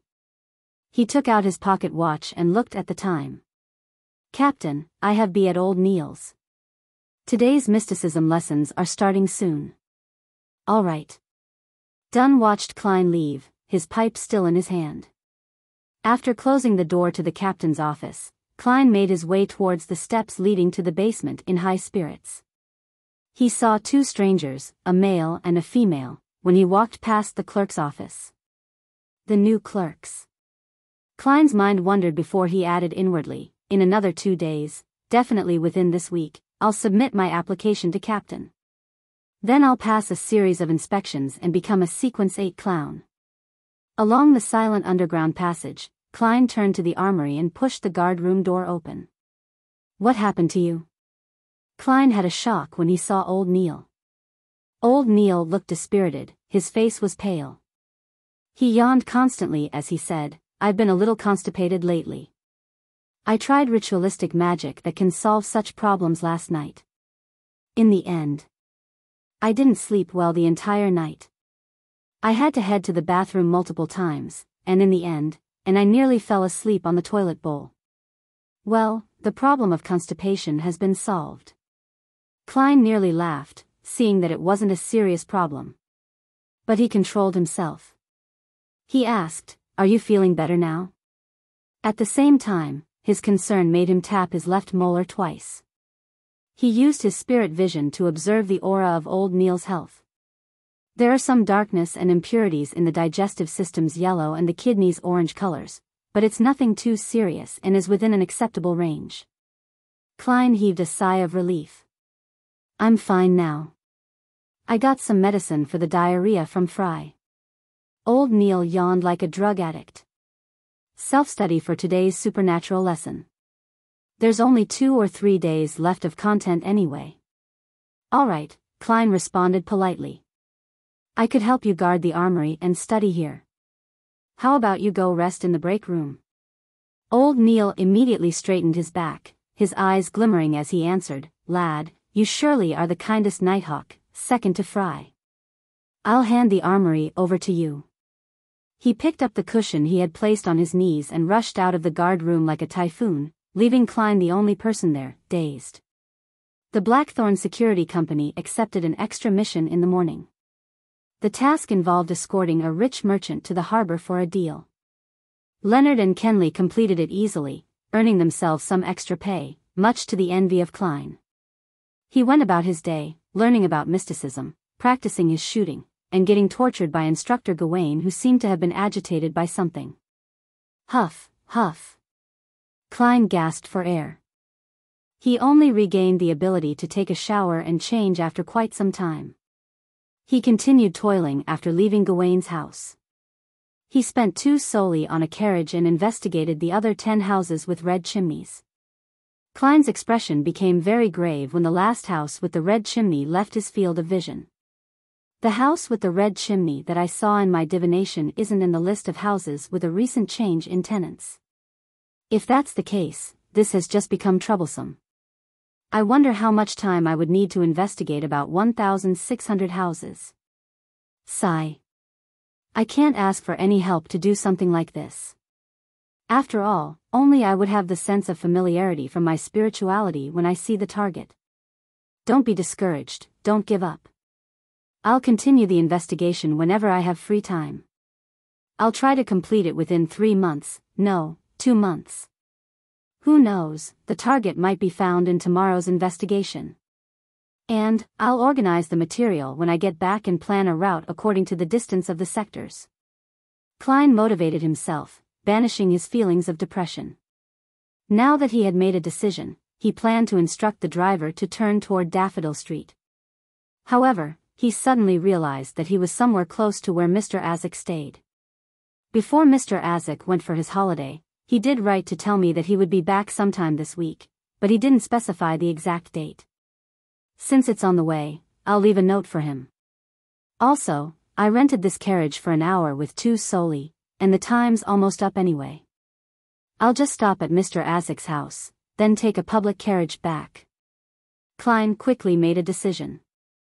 For minutes later, he alighted from the carriage and arrived outside Mr. Azik's house. The houses here were obviously of higher quality than those at Daffodil Street, but not as good as those on House Street. There was a patch of grass in front of the house, and a small garden in the back. Ding! Ding! Ding! Klein pulled on the rope outside the door and sounded the bell within the house. A few moments later, he heard footsteps from inside before the door swung open. Azik's mild facial features and bronze skin appeared before Klein. Since he was at home, he was only dressed in a simple white shirt, a brown vest, and matching pants. Klein? I was just about to write to you, Azik greeted enthusiastically.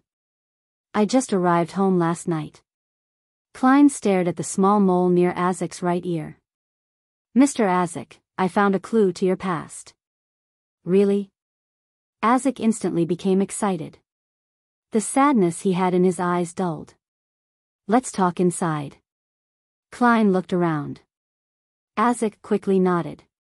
He moved to the side and allowed Klein entry. He locked the door and guided Klein to the living room on the first floor. They sat on the soft sofa. What clues did you find? He asked impatiently. Having not expected to meet Mr. Azik today, Klein organized his words. I received a mission recently and had to deal with a wraith in Lamad town. Lamad, Azik repeated the term softly, his eyebrows creasing. Klein observed his expression and slowed down his tone. In the process of dealing with the wraith, we discovered something and thus conducted an investigation within the town. A resident of the town was in possession of a portrait of the first Baron Lamad which he tried to sell me. I asked to view the portrait out of curiosity and discovered that the person drawn had facial features that resembled yours, other than the hair. He even had the same mole near the ear, similar position, similar size. Under my interrogation, the man told me that the portrait was about 40 years old, but the person in the portrait definitely came from the abandoned castle. It was a replica of the ancient portrait excavated from the castle. You should know that people like us with unique abilities can more or less tell if somebody is lying. This told me that the man wasn't lying. Azik leaned forward as he listened to Klein. He crossed his arms and remained silent for a while. 5 minutes later, he exhaled. Your description didn't make me recall anything. Perhaps I should visit the abandoned castle myself. Can you take me there? That would be my honor, Klein replied. But I have to head home first. I don't want my siblings to worry. No problem. Azik stood up. Chapter 150, Azik's Discovery 2 Daffodil Street. Klein nodded at Azik and briskly walked to the door of his house, fished out his keys, and opened the door. Melissa was already home, so she heard the click of the door lock and quickly came out of the kitchen and into the living room. Upon seeing Klein, she said with eyes beaming with joy, I bought groceries. There's chicken, potatoes, onions, fish, turnips, and peas. I even bought a small jar of honey. Sis, are you also getting used to the occasional luxury? Klein chuckled. You'll have to prepare dinner tonight. Count me out for I'll be out of town. I might not return until dawn. Yeah, I'm doing a favor for Mr. Azik, a teacher from the Koei University's Department of History. As he spoke, he turned sideways and pointed at the carriage that was waiting outside. Melissa's lips opened and closed twice, before she pursed them and said, all right. Klein bade his sister farewell and left. He got into the rented carriage that Azik had hired and traveled 2 hours and 40 minutes to Lamad town. It was almost 9 at that point. The sky was dark, and they could only rely on the crimson moonlight and the twinkling starlight that penetrated the clouds to illuminate the areas without street lamps. After he instructed the driver to wait in town, Klein led Azik towards the ancient abandoned castle. As they walked, he realized that Azik was walking faster, to the point of him having to break out into a small jog to keep up. In the end, it was Azik who led the way. Klein wanted to say something initially, but cleverly swallowed his words when he saw Azik's solemn expression and tightly pursed lips. With such speed, they quickly arrived at the ancient castle. The castle, which was almost a wreckage, extended itself in all four directions while its spire looked desolate, wild, eerie, and dark. Azik looked at the ancient castle and slowed down his footsteps. He stopped there and his gaze looked profound but lost, as though he was hovering between dreams and reality. Suddenly, he groaned in pain, lifting his hand to pinch his forehead while his muscles looked distorted with agony. "Mr. Azik, are you okay?" Klein asked carefully as he activated his spirit vision. When they were on board the hired carriage, making their way from Daffodil Street to Lamad Town, he had done a quick divination by flipping a coin to see if there would be any danger on their trip. But he believed that divination wasn't all-powerful, and he kept his guard up to prevent any misinterpretation on his part. Plus, Azik was quite mysterious. No one knew about his past, and it was uncertain how he would respond if he were to be stimulated by an encounter with his past. Caution and worry had accompanied Klein throughout the trip. Azik didn't reply immediately but took another 2 steps forward with a pained expression. He relaxed the hand that was holding his forehead. He then pointed forward with a dreamy tone.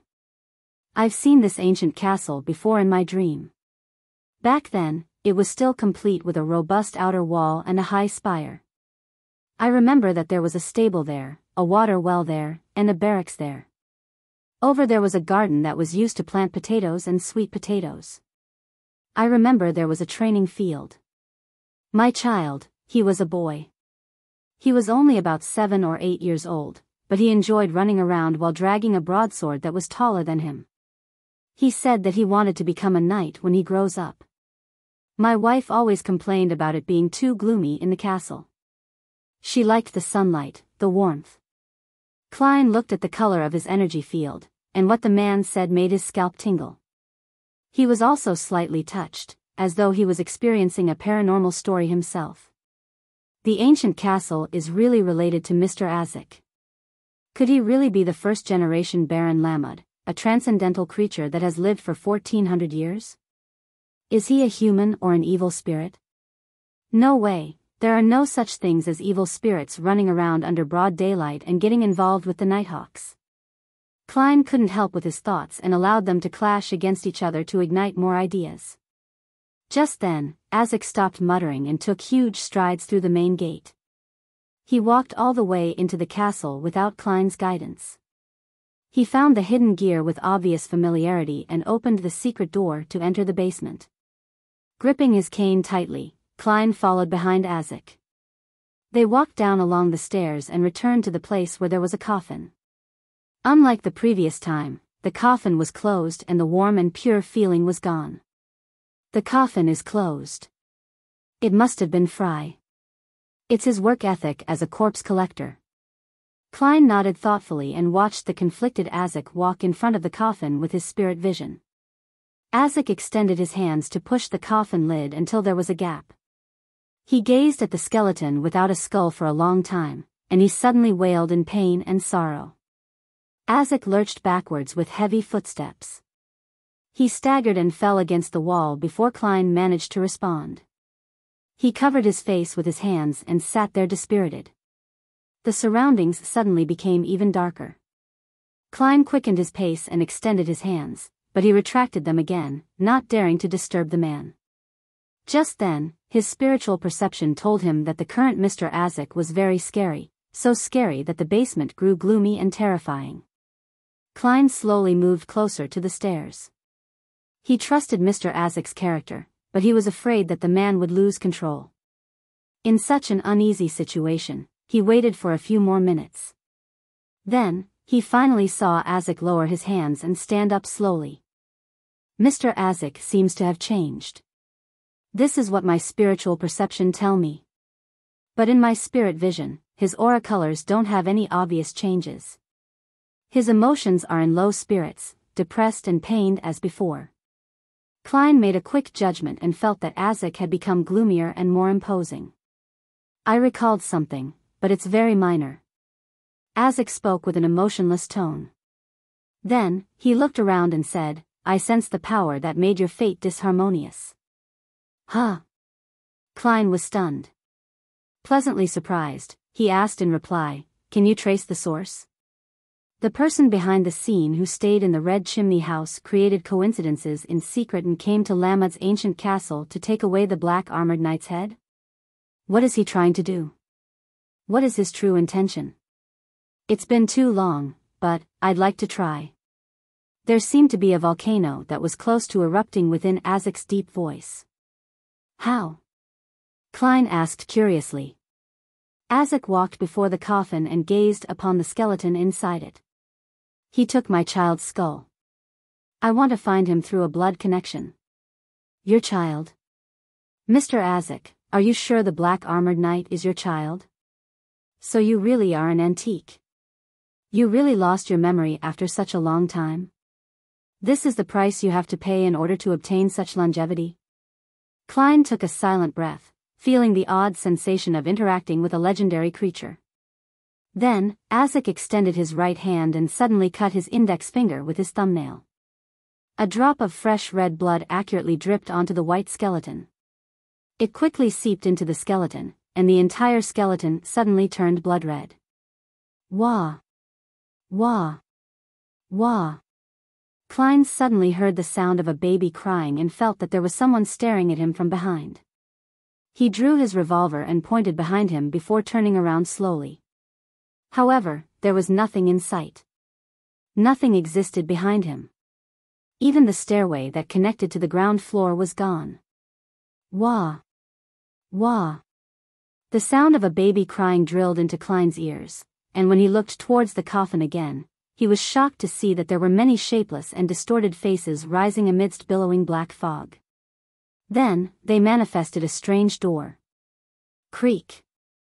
The illusory door opened and palish white arms extended out, one after another, but they vanished into the black fog before Azik. Through the crack that the door opened, Klein saw a white skull. It was thrown underneath a brown tree and reduced to powder as a result of the elements. Creak! Countless palish white arms were sliced off by the door that suddenly slammed shut as they fell onto the ground. Then, Klein heard a long sigh, Mr. Azik's heavy sigh, a sigh that seemed to have a rich history behind it. Along with the sigh, the black fog dispersed and the sound of a baby crying ceased. Everything returned to its original state, except for the accentuated chill. Klein clenched his chattering teeth and looked into the coffin. He saw that the red skeleton had returned to its original, crystal-clear white. "I'm sorry. I couldn't find him," Azik said in a deep voice, his back to Klein. At the same time, he closed the coffin. "It's not surprising that we couldn't find him." "It would have been a surprise if we could," Klein comforted him. "Anyway, I've been disappointed many times regarding this matter," he added in his head. Azik took another glance at the coffin before him. He turned around slowly and said, "I'll continue investigating and I hope that I can have your assistance." "No problem. This is exactly what I wanted to do." Klein held back his urge to tell Azik about the red chimney. Because it was useless to bring it up. He could only rely on himself to confirm his target. However, that solved one of his major problems, which was how he should involve the Nighthawks after he found the Red Chimney House. He didn't believe that he could take out such a mysterious and scary puppet master alone. Now, he could ask for Mr. Azik's help. Azik widened his mouth, but didn't say anything in the end. All he did was sigh and walk towards the stairway quietly. After leaving the basement and closing the secret door, the two of them walked along the road covered with weeds and brambles. Neither one of them spoke as they walked back from the abandoned ancient castle. In the dark night, Azik suddenly said, "Until this matter is resolved, I will quit my job and leave Tinjin, to look for my lost past." "Mr. Azik, did you find out what happened to you?" Klein asked, having failed to hide his curiosity. Chapter 151, Klein's request. The chirping of insects and the hooting of owls reverberated along the path back to the small town. Azik looked ahead and said after a few seconds of silence, "Even though I'm not entirely sure what happened to me, I do have a rough idea. Perhaps I'm someone who has lived for a very, very long time." "Mr. Azik, you have to seriously consider if you still fit the definition of someone.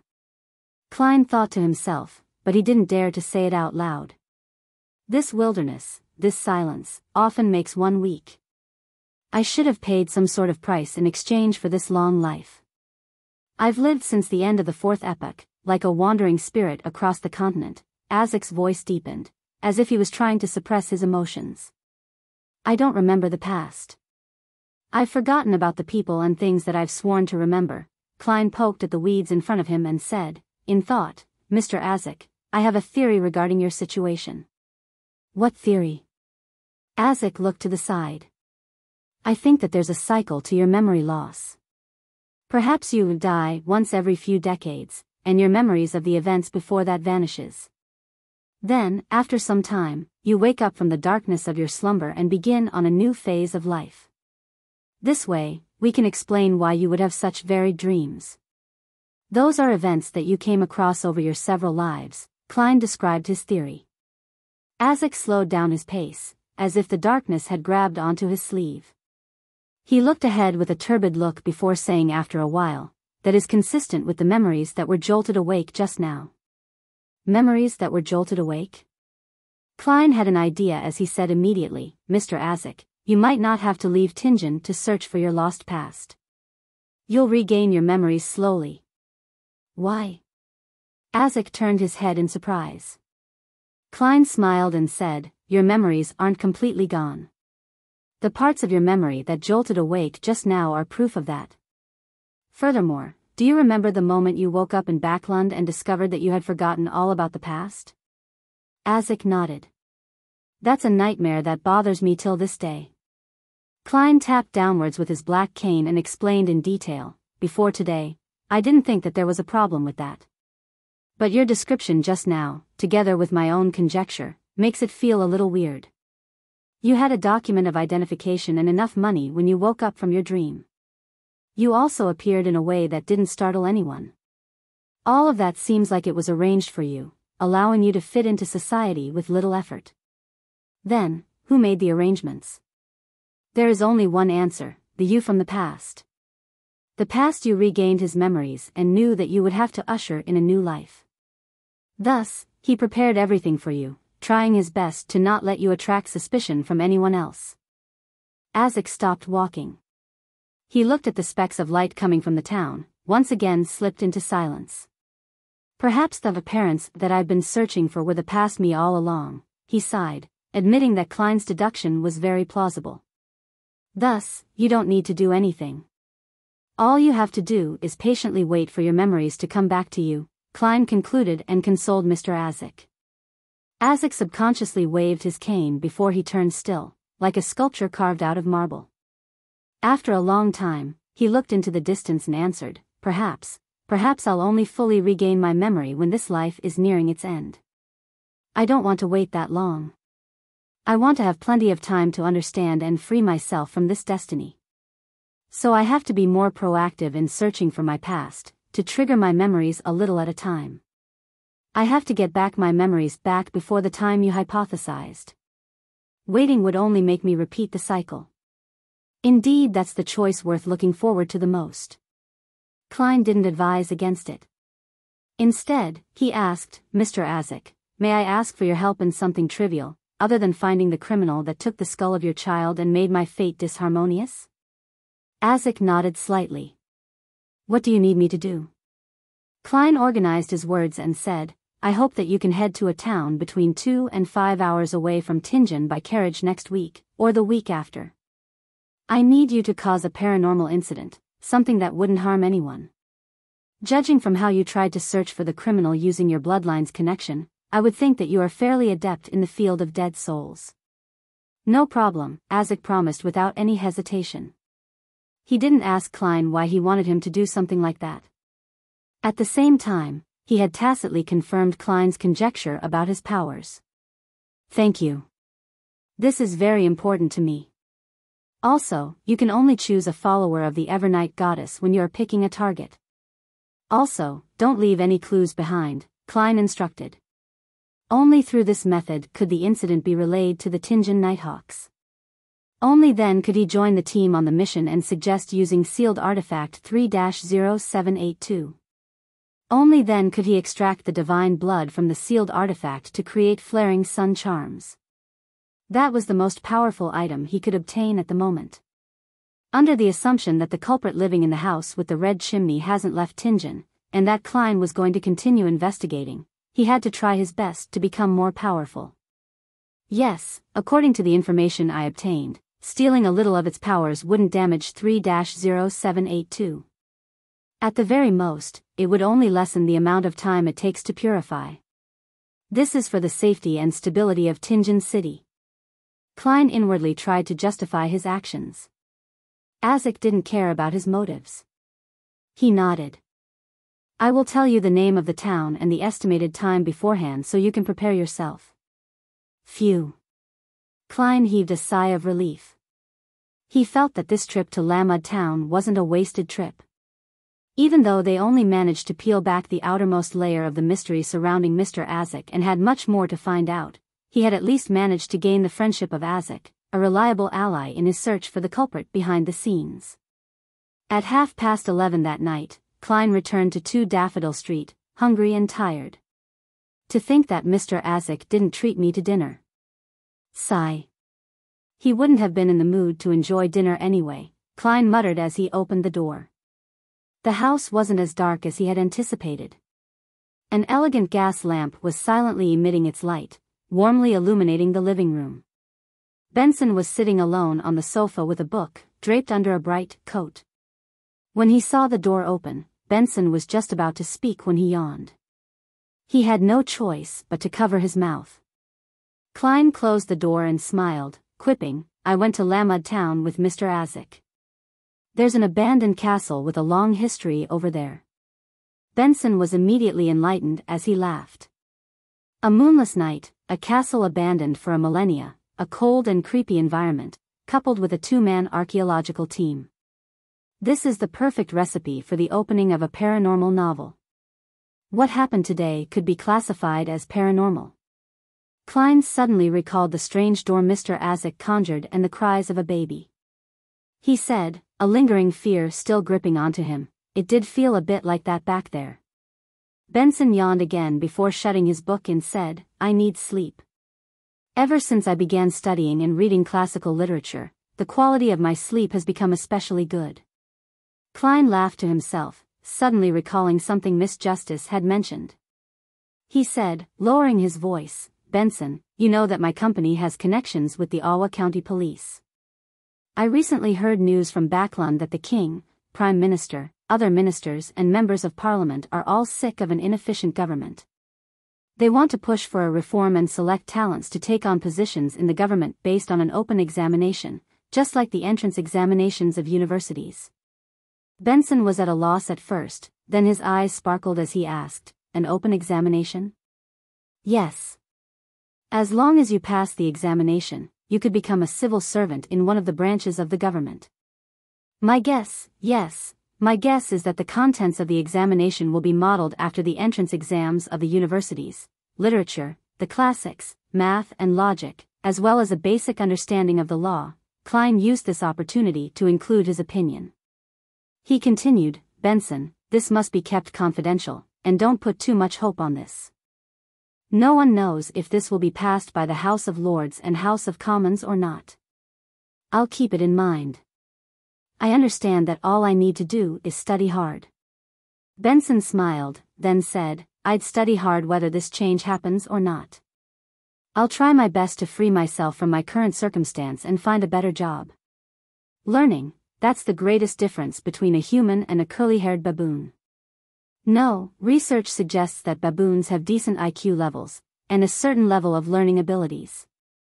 Klein lampooned silently and looked on as Benson headed to the second floor. After that, he smiled and rubbed his stomach as he walked toward the kitchen. He found the leftovers and the chicken Benson and Melissa left him especially. Klein relaxed as he started preparing his late dinner. It was deep into the night now, and most people had already gone to bed. He was the only one still awake, breathing in the cool air with mixed aromas and making slight movements. Everything was peaceful and serene. After he was satiated, he washed the dishes and took a bath. Finally, Klein returned to his room and locked the door. He yawned but kept himself awake. He took out the silver dagger used for rituals and sealed the room with a wall of spirituality. He wanted to divine above the gray fog whether summoning the fool that doesn't belong to this era was dangerous or not. Chapter 152. Nice attempt. The gray fog filled the air in its eternally unchanging manner as the illusory crimson stars hung around him at varying distances. Klein sat inside the lofty palace that looked like the home of a giant as he looked at the familiar sight before him. After a few seconds, he looked away and made a yellowish-brown goatskin appear before him. Then, he lifted a pen to write his amended incantation for the summoning ritual. Light a candle to represent myself. Use a spiritual wall to create a holy environment. Drip a drop of full moon essence oil in the flame, chamomile pure dew, slumber flower powder, and other ingredients. Note, there's no need to be too particular in this step because it's summoning oneself. Recite the incantation below. I. In ancient Hermes, Jotun, Dragonese, or Elfish. It must be a deep shout. I summon in my name, Hermes, the fool that doesn't belong to this era, the mysterious ruler above the gray fog, the king of yellow and black who wields good luck.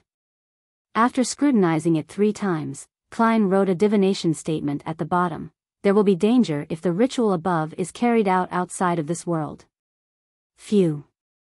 He let out a breath, put down the pen, took out the silver chain in his sleeve, and held it with his left hand. The topaz pendant hung above the goatskin steadily, only a slight distance above the divination statement. He reined in his thoughts and entered a cogitation state. There will be danger if the ritual above is carried out outside of this world. There will be danger if the ritual above is carried out outside of this world. After reciting the statement 7 times, Klein opened his eyes, which were almost all black, and looked at the topaz pendant which was spinning counterclockwise. That meant a negative outcome. There would be no danger. I can give it a try then. Klein made the items before him disappear. He then extended his spirituality to wrap around himself and simulated the sensation of falling. When he returned to his bedroom, due to the fact that he had sealed the entire room with a spiritual wall, Klein immediately cleared his desk and put out a mint-scented candle right in the middle. He pressed slightly on the candle wick, rubbing it with spirituality to cause friction and ignite the candle. Under the flickering dim light, Klein dripped the corresponding essential oils, extracts, and herb powder onto the flame. A soothing fragrance suddenly filled the air, and the room alternated between brightness and darkness. Taking 2 steps back, Klein looked at the candle that represented himself and shouted in Jotun, I. Then, he switched to Hermes, I summon in my name, the fool that doesn't belong to this era, the mysterious ruler above the gray fog, the king of yellow and black who wields good luck. Just as he finished speaking, he sensed the wavering candlelight suddenly dance vigorously and produce a vortex with the surrounding fragrance. It absorbed his spirituality at an insane rate. Slumber flower, a herb that belongs to the red moon, please bestow your powers to my incantation. Klein endured the discomfort brought about from having his spirituality drained as he finished reciting the incantation. Then, he saw the candlelight stop wavering. It was tainted with a gray luster, which extended to about the size of a palm. I didn't summon anything. Oh right, perhaps I'll need to respond to it above the gray fog? It's really quite troublesome to summon myself, Klein muttered, pinching his aching forehead. He calmed himself down, then took 4 steps counterclockwise before arriving above the gray fog again. He saw that there was a rippling light above the seat of honor at the ancient table. It stemmed from the strange symbol at the back of the corresponding chair. The strange symbol that was made up of a pupilless eye, a symbol representing secrecy, and contorted lines that represented change. All Klein did was extend his hand to reach for it when he immediately heard, I summon in my name, the fool that doesn't belong to this era, the mysterious ruler above the gray fog, the king of yellow and black who wields good luck. Then, he saw surging spirituality combined with a rippling light that formed into an illusory yet shapeless door. The door shook as though it wanted to be opened. Klein immediately felt inspired and strongly willed for it to be pushed open. Almost instantly, the boundless fog and lofty palace was drawn forward. There were a few barely noticeable ripples. The ripples surged towards the illusory yet shapeless door. But, no matter how much Klein pushed it, the door couldn't be pushed open. Every movement resulted in dead silence. The door of summoning has yet to take shape. Klein reined in his will and creased his eyebrows when he analyzed the reason why he had failed. He had casually named the door of summoning. I'm lacking spirituality, so I can't form a complete door of summoning. When I advance to sequence 8 clown and pass through the initial dangerous stage, I can give it another try. Maybe it won't be a problem by then. Klein nodded lightly and roughly understood what had happened. This experiment gave him a confidence boost. He felt heartened as this was the first time that he received some sort of response from the mysterious space above the gray fog, other than the incident where he divined about eternal blazing sun. There will come a day when I'll understand all the secrets here, Klein excitedly declared in his heart. He then made a rapid descent into the boundless fog after he wrapped himself up with spirituality. Klein quickly blew out the candle after he returned to his bedroom. He ended the ritual and cleaned up his study desk before he removed the spiritual wall. A gust of wind suddenly blew as he yawned. He collapsed into the bed, covered himself with a blanket and quickly fell asleep. In the hazy dream that followed, Klein woke up abruptly and realized that he was sitting in the living room of his home and was holding the Tianjin City honest paper. Don't tell me Captain is here again? He was stunned at first as he looked outside the oriel window, finding humor in his exasperation. With a creak, the door opened. Dunn walked in slowly, wearing his black windbreaker that went beyond his knees and held a cane and pipe. He was still wearing his black top hat, and underneath it were his profound gray eyes. Dunn came to the living room and sat on the single-seat sofa. He leisurely crossed his right leg over his left. He put aside his cane, took off his hat, and leaned backwards. He sat there quietly and looked at Klein as though he was thinking. Captain, what are you trying to do today? Klein was dumbfounded. In order to not expose that he knew that it was a dream, he pretended to not be affected by it and continued to read the newspaper. 1 minute, 2 minutes, 5 minutes. He lifted his head to look at Dunn, who sat opposite him. He found out that the captain was still sitting there quietly and was looking at him in deep thought. 5 minutes, 10 minutes, 15 minutes. Klein flipped through the newspaper back and forth multiple times, looking at Dunn from the corner of his eyes, and noticed that the man was still looking at him quietly in deep thought. Captain, you're making me very uncomfortable. Klein couldn't sit in peace. He folded the newspaper and put it aside. He nodded and smiled at Dunn. Then, he went to the kitchen to get a piece of cloth and started wiping the dining table and coffee table. Captain, look, my dream is so simple, so ordinary, so boring. There's nothing worth observing. Hurry up and leave. Why don't you pretend to be a ghost and I'll pretend to be frightened, then you can complete your achievement as a nightmare. He prayed in silence and lifted his head, but all he saw was Dunn's deep gray eyes that were still in deep thought. Under such a quiet and constant gaze, Klein wiped all the furniture and cleaned his room. He was so exhausted in his dream.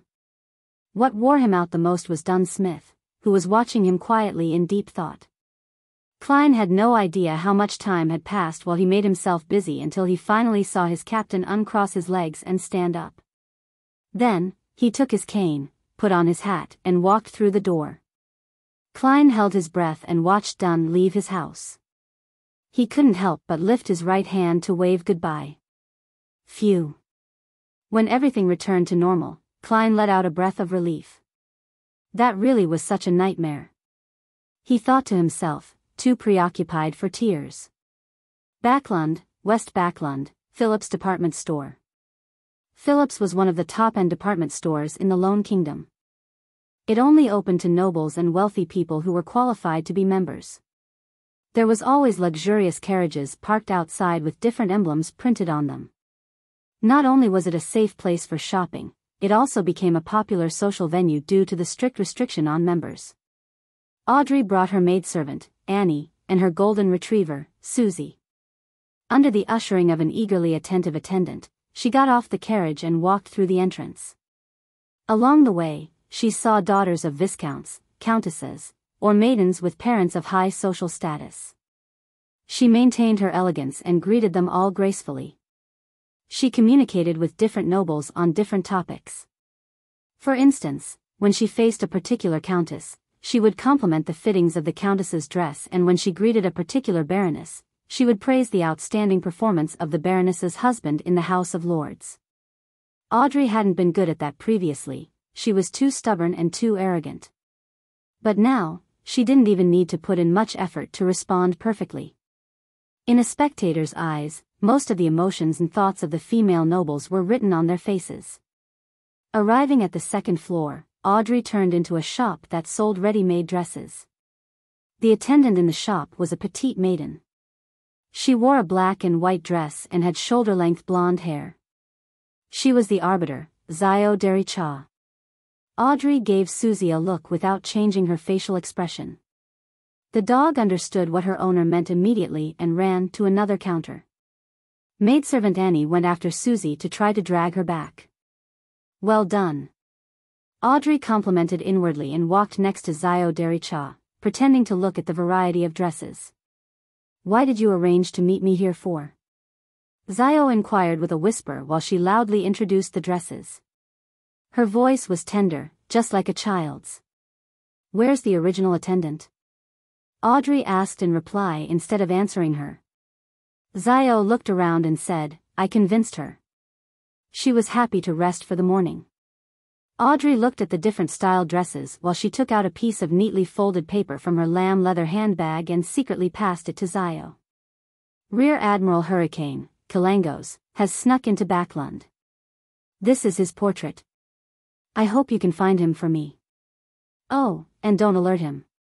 Xiao received the piece of paper and unfolded it to take a quick glance. She saw that it was a lifelike portrait of a man in his 30s that had a unique broad chin. "I was once constantly praised by my art teacher." Audrey stole a glance at Xiao and lifted her head. She added, "The kingdom offers a reward of 10,000 pounds for Kalangos. If he were to be arrested, even the person that only provided clues would definitely be awarded with a few £100. Just as she finished her sentence, she saw Xiao's eyes beam with joy, as she had expected. Chapter 153, Final Act of Laying the Foundation. A unique wide jaw, his hair is in a bun like an ancient knight's, eyes that look at you with the intent of an icy smile. Xiao Dericha was half slumped on the sofa as she scrutinized the portrait that Audrey had handed to her. In her eyes, the man might as well have been a living, walking pile of money. After committing the looks of the great pirate Kalangos to her memory, she proceeded to read the description written at the bottom of the page: brown hair, dark green eyes. The portrait can only be used as a general reference as the target possesses the ability to transform into another person. It is unknown how long he can maintain the transformation. The portrait can only be used as a reference. The target possesses the ability to transform into another person. Only as a reference, transform into another person. Then why did I spend so much time memorizing his facial features? Xiao wore a dazed look, as if it was the first time she had witnessed the evil intentions the world had for her. She looked up and saw Fur's Wall slumped languidly in a sofa across from her. She seemed to be muttering to herself, "There's no way to look for this person. We don't know what he looks like. All we know is that he's not from Backlund. There are far too many foreigners who come into Backlund every day." Furs attempted to sit up, but failed even after 3 tries. "I'm only an apprentice, not an arbiter," she pouted as she placed her hand on the armrest of the sofa, successfully pulling herself up into a sitting position. "Does that lady think that we are prophets?" Furs jested. Xiao was about to answer when she realized that there were still footnotes she hadn't gone through yet. She recited them out softly. The suggested ways of searching are as follows. 1. Kalangos has an evil object with him. It needs to devour the flesh, blood, and soul of a living person every other day.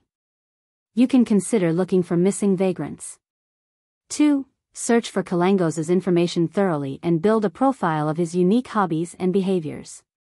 3. A person's facial features might change, but as long as he hasn't received any special training, he will often act like himself, such as the things he prefers to eat, his gait, actions he's used to performing, and many other details. Furs nodded as she listened. Miss Audrey isn't the innocent, naive teen that the rumors about her suggest. She has a meticulous heart and a calm sense of observation. Is that so? Xiao asked, doubtful. She didn't expect an answer as she changed the topic by suggesting, I'll be in charge of gathering the information. Can you consolidate that pile of gold pounds? No, that admiral's hobbies and unique traits? Furs opened her eyes wide open and shook the steel box containing her cigarettes. How can you bear to do this? How can you bear to make a dainty, sensitive author do consolidation, analysis, and deduction? Xiao shot her good friend a glance as she exuded an air of authority without realizing it. There's an interesting paragraph on deduction in your Stormwind Mountain villa. Furs pulled her shoulders back and lowered her head. She looked at the coffee table as she said, do you know how much of my hair I pulled out, how much sleep I lost, just for that paragraph? She quickly lifted her head and looked at Xiao Dericha, then lowered her head once again and grumbled, life is short. There are too many things that we need to do, why must we waste our time on such uninteresting, menial tasks? That's very reasonable. Xiao nearly nodded in agreement. She fought hard to keep her authority as an arbiter. Then do you have any other ways to solve this problem? She suppressed her voice, making her childlike voice sound deeper. Furs thought for nearly 20 seconds before looking up suddenly. We can hire a professional. After you finish collecting information on Rear Admiral Hurricane, we shall erase the name and hand it over to an excellent detective, then ask him to do the consolidation and deduction. All we have to do is pay a fee. Why didn't I think of that? Xiao's mind went blank. Furs and Xiao looked at each other without saying anything. When the atmosphere became awkward, she cleared her throat. We'll do it according to your suggestion. After saying this, she quickly added, you'll pay the fee. House Street, Divination Club. Good afternoon, Mr. Moretti. The pretty receptionist Angelica looked at Klein in surprise. You rarely come on Fridays. Exhausted from searching for the house with the red chimney, Klein smiled and said, fate never repeats itself indefinitely. It always brings us some surprises. He was in the area, and the time had expired on the carriage he rented, thus, he came for a cup of black tea and some rest. Furthermore, this would serve as the final layer of the foundations. With the new experience at the Divination Club, he would logically mention the application to Dunn Smith. Your words are always so philosophical, Angelica praised. Klein thought for a moment before saying with deliberation, I might not come to the Divination Club too often in the future, so you need not recommend me to others anymore. He had already digested his potion, so he had to advance towards a new goal. Why? Angelica said in shock and puzzlement. You've already made a name for yourself in the club. Most people know that your divinations are very accurate and miraculous. In fact, we were considering getting you to come in on Sundays as a lecturer. If I was paid £1 for every divination I perform, then I would keep doing this regardless of how tired I was. Besides, I still have to investigate the houses with red chimneys and find the culprit as soon as possible. Klein smiled warmly. Madam, do not convince me to stay, this is the arrangement of fate. I won't stop coming to the Divination Club entirely, it's just that my visits will become less frequent. I'll still pay the membership fees on time. I can get reimbursed for it anyway. I will come down occasionally to monitor the place. Klein added in his heart. How regretful. I hope that you will be at the club when I happen to be lost. Angelica sighed. She realized that this wasn't as surprising as she imagined after the initial shock had passed. Perhaps such a miraculous seer that still respected fate wasn't someone who could be held back by a club in Tingen. Angelica smiled, as if thinking about something. Side black tea? Yes. Klein returned a smile. He spent about 20 minutes in the club, spending the time resting, finishing his black tea before leaving the club. He took a public carriage back to Daffodil Street. When he entered, he opened the mailbox out of habit and saw that there was a letter placed inside not too long ago. Klein opened the letter and noticed that it was from Mr. Azik. I will be heading to Morristown on Sunday and return on Wednesday. Most of the citizens in Morristown are believers of the goddess. He's heading there on a Sunday, which means that according to the usual level of efficiency, the Nighthawks would only receive the information on Tuesday or Wednesday. I can make it. To think that Mr. Azik would remember my request. I hope that he remembers not to do it personally. Him summoning a spirit and doing something scary would suffice. Klein nodded slightly. He released his spirituality and burned the letter with friction. He flicked his hand, turning the flames into ashes and allowed them to fall slowly onto the ground. Saturday afternoon. Klein was wearing his black windbreaker and hat. He had his cane in his hand as he walked slowly into the Blackthorn Security Company. After greeting Roseanne, he looked at the partition and noticed that the captain's office was open.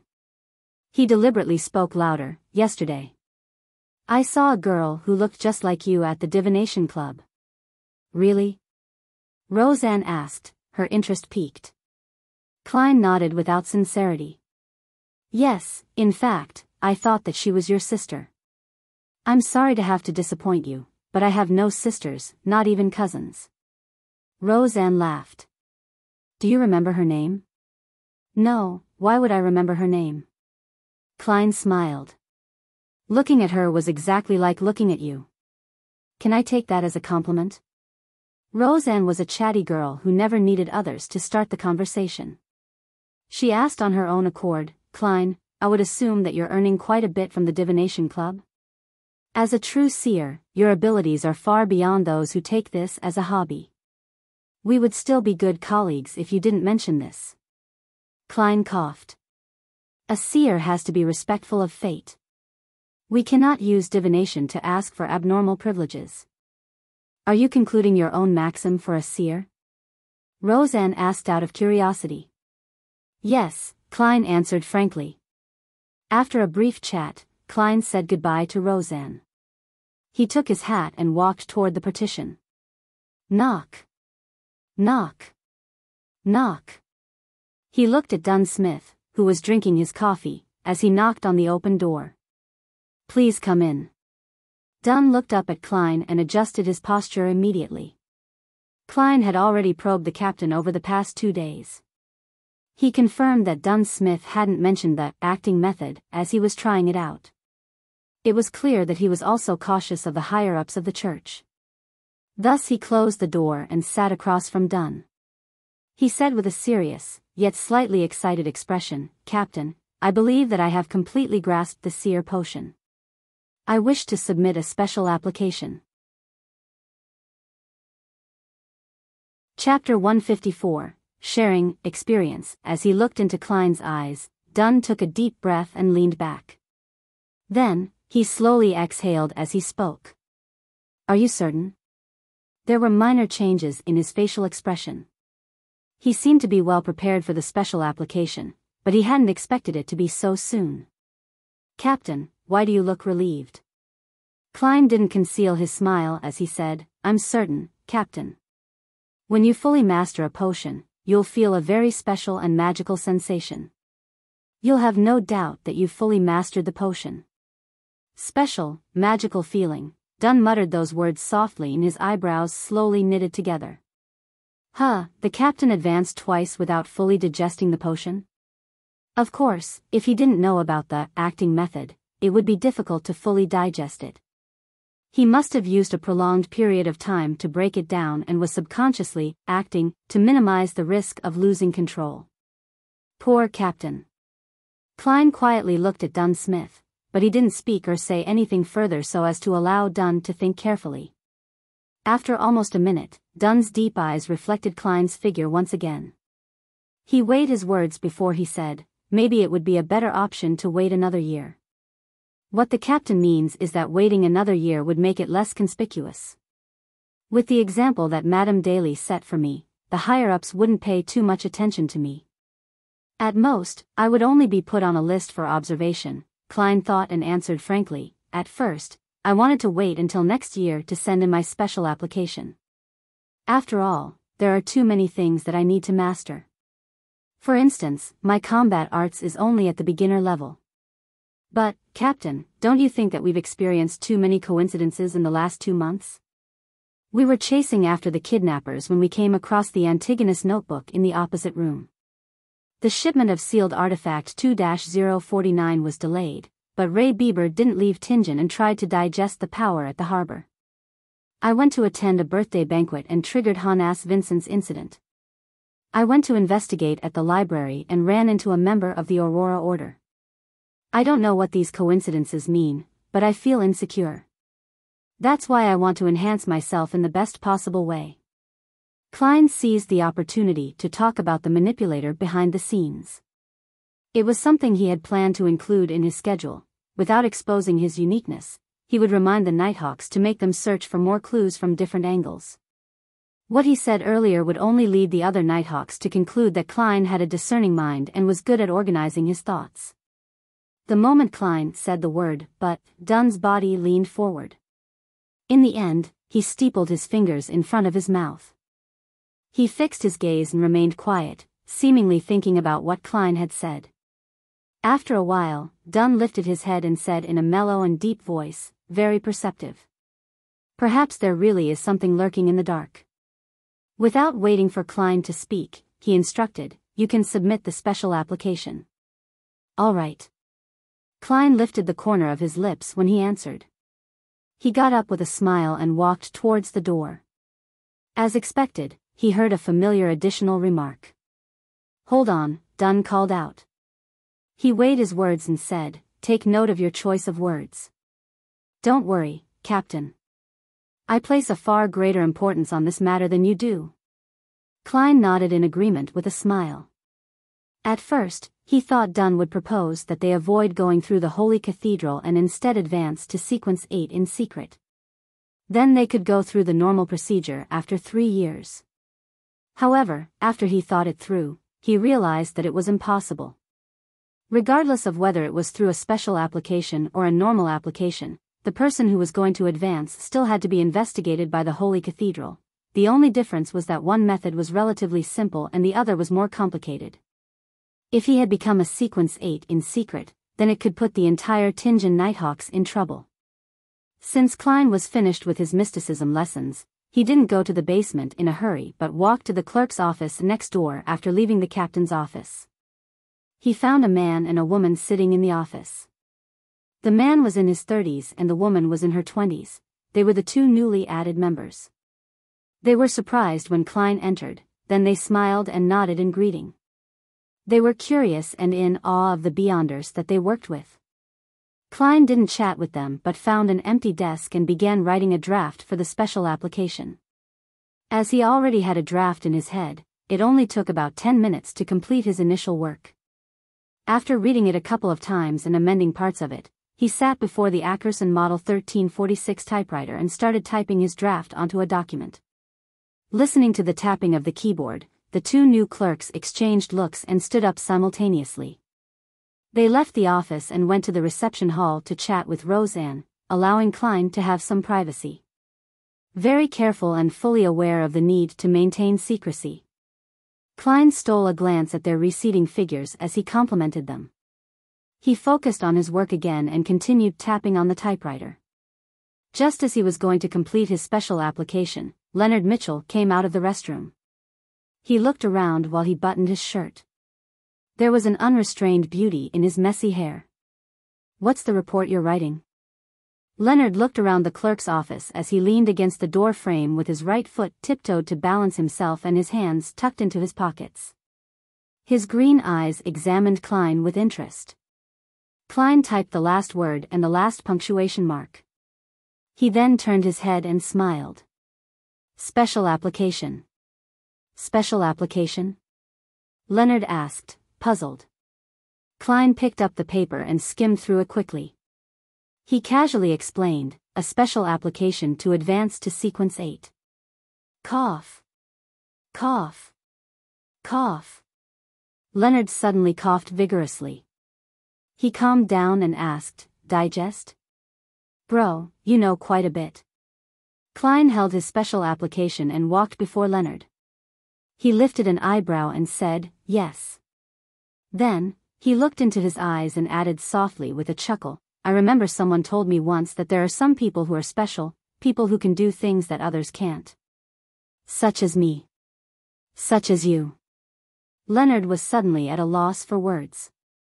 He could only change his standing posture and take his hands out his pockets to cross them in front of his chest. He opened his mouth and finally organized his words. He asked in a low voice, don't you think that it's too risky? As he already knew about digesting, he definitely understands that my advancement has no risk of losing control. Is he referring to the attention from the higher-ups in the church?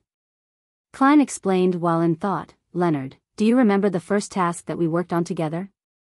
We were merely tracking kidnappers, but we realized that the room opposite had clues about the Antigonus family's notebook. He repeated what he mentioned to Dunn once more. Leonard's expression grew heavy, and he nodded in agreement slightly. He muttered to himself and said, maybe, I have to hurry up. Just as he finished, he suddenly looked at Klein and flashed a smile as he said, aren't you going to share your experience with us? The experience to quickly grasp a potion and avoid the risk of losing control. This guy sure can put on a facade quickly. Klein smiled and answered, I'm more than willing to. He was planning to seize the opportunity today to remind his Nighthawk teammates on how to minimize the risk of losing control. Of course, to maintain his personal safety, he couldn't say it as straightforwardly as he did to Dunn Smith. At most, he could describe the idea vaguely, in a way that wouldn't alert anyone who was sent down by the higher-ups. Let's do it now then. Leonard impatiently dragged Klein to the Nighthawk's recreation room. At that very moment, other than Royale who was taking her shift at Cheney's Gate, Fry, Kenley, and Sikatron were there playing cards. Everyone. Leonard knocked on the half-closed door and spoke as if he was reciting a poem. Let me introduce this man next to me, Mr. Klein Moretti, who has fully grasped his potion in a month and a half. This guy is so dramatic. Klein suddenly felt awkward. What? Even Sikatron, the author who wasn't famous and barely sold any books, cocked her head sideways as though she was testing her hearing ability. Leonard, don't joke around. You're always exaggerating things. Kenley covered his cards helplessly.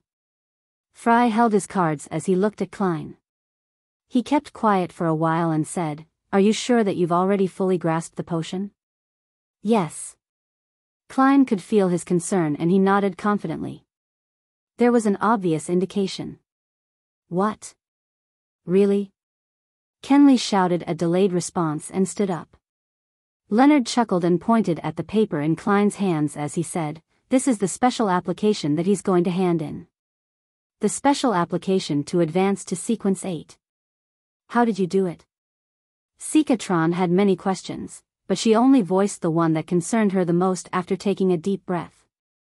She was normally quiet and elegant, but now she had a burning passion in her eyes that couldn't be suppressed. Klein found a chair and sat down. He lowered his voice and answered, I found inspiration from the maxim of the mystery priors. Do as you wish, but do no harm. Leonard supplemented. Yes. According to our confidential information, following this maxim gives the mystery priors a lower probability of losing control. Klein explained what he learned from old Neil. After that, Madame Daly's example gave me a better understanding of the process. Spirit medium Daly? Kenley asked in reply, hoping to gain confirmation. Yes. Madame Daly has handed in a special application before. She only used 2 years to become a spirit medium from corpse collector. She once told old Neil that she wanted to be a real spirit medium, Klein explained in detail. With the experience I gained in the divination club and corresponding feedback that I've received, I gradually concluded my seer principles. Then I followed it strictly and tried to become a real seer. When I did so, I realized that the speed at which I grasped the potion became faster. As they listened to Klein's recount, Fry, Sika, and the rest fell into deep thought. Even Leonard pretended to be thinking. I'm going to hand in my special application. Klein waved the paper in his hands. If you have any problems, do ask me privately. All right, Fry replied coldly with a nod. Klein left the recreation room and knocked on the door to the captain's office again. He sat down opposite to Dunn, then took up a pen and ink pad. He signed and stamped his thumbprint. Captain, this is my special application. After that, he passed the paper to Dunn with both hands. Dunn looked through it carefully and put down the application. I'll submit it to the Holy Cathedral as soon as possible. You should be prepared to be examined. Perhaps next week or the following week. All right. Klein took a deep breath and nodded seriously. He stood up, exited the captain's office, and closed the door behind him. During the process, he thought about the application that he had sent in. There was a thought that popped up in his head. I wonder what kind of examination it will be. Chapter 155, Urgent Meeting. After collecting himself, Klein went down to the basement and walked to Cheney's gate. He knocked on the door to the guard room. Inside, Royale Radine had already packed her personal belongings. She immediately smoothed her hair and stood up when she saw the person taking over her shift. After greeting each other with a nod, Klein suddenly said, I've had some success with grasping my potion and have shared my experiences with Fry and the rest. You can ask them about it. Royale, who typically didn't have much of an expression, looked at Klein with a little shock. Her lips quivered a little as she said, All right. Madam, let's hope that you can still maintain your calm composure in a while. There are already a bunch of dazed people sitting in the recreation room right now. Klein laughed and made his way behind the table, expertly taking out the tin can which Dunn Smith used to store his Fermo coffee. After making himself a cup of aromatic coffee, Klein sat down and relaxed. He looked out at the lonely hallway and allowed his thoughts to roam free. Let's hope that Mr. Azik's mission is successful and that he doesn't leave behind any clues. Well, even if there are clues, I can just pretend to not notice them. I wonder where the mutated sun sacred emblem is sealed behind Cheney's gate. Since it doesn't possess any living qualities, it only needs a little space. Come to think of it, I haven't been inside Cheney's gate. I'm not sure what it looks like inside.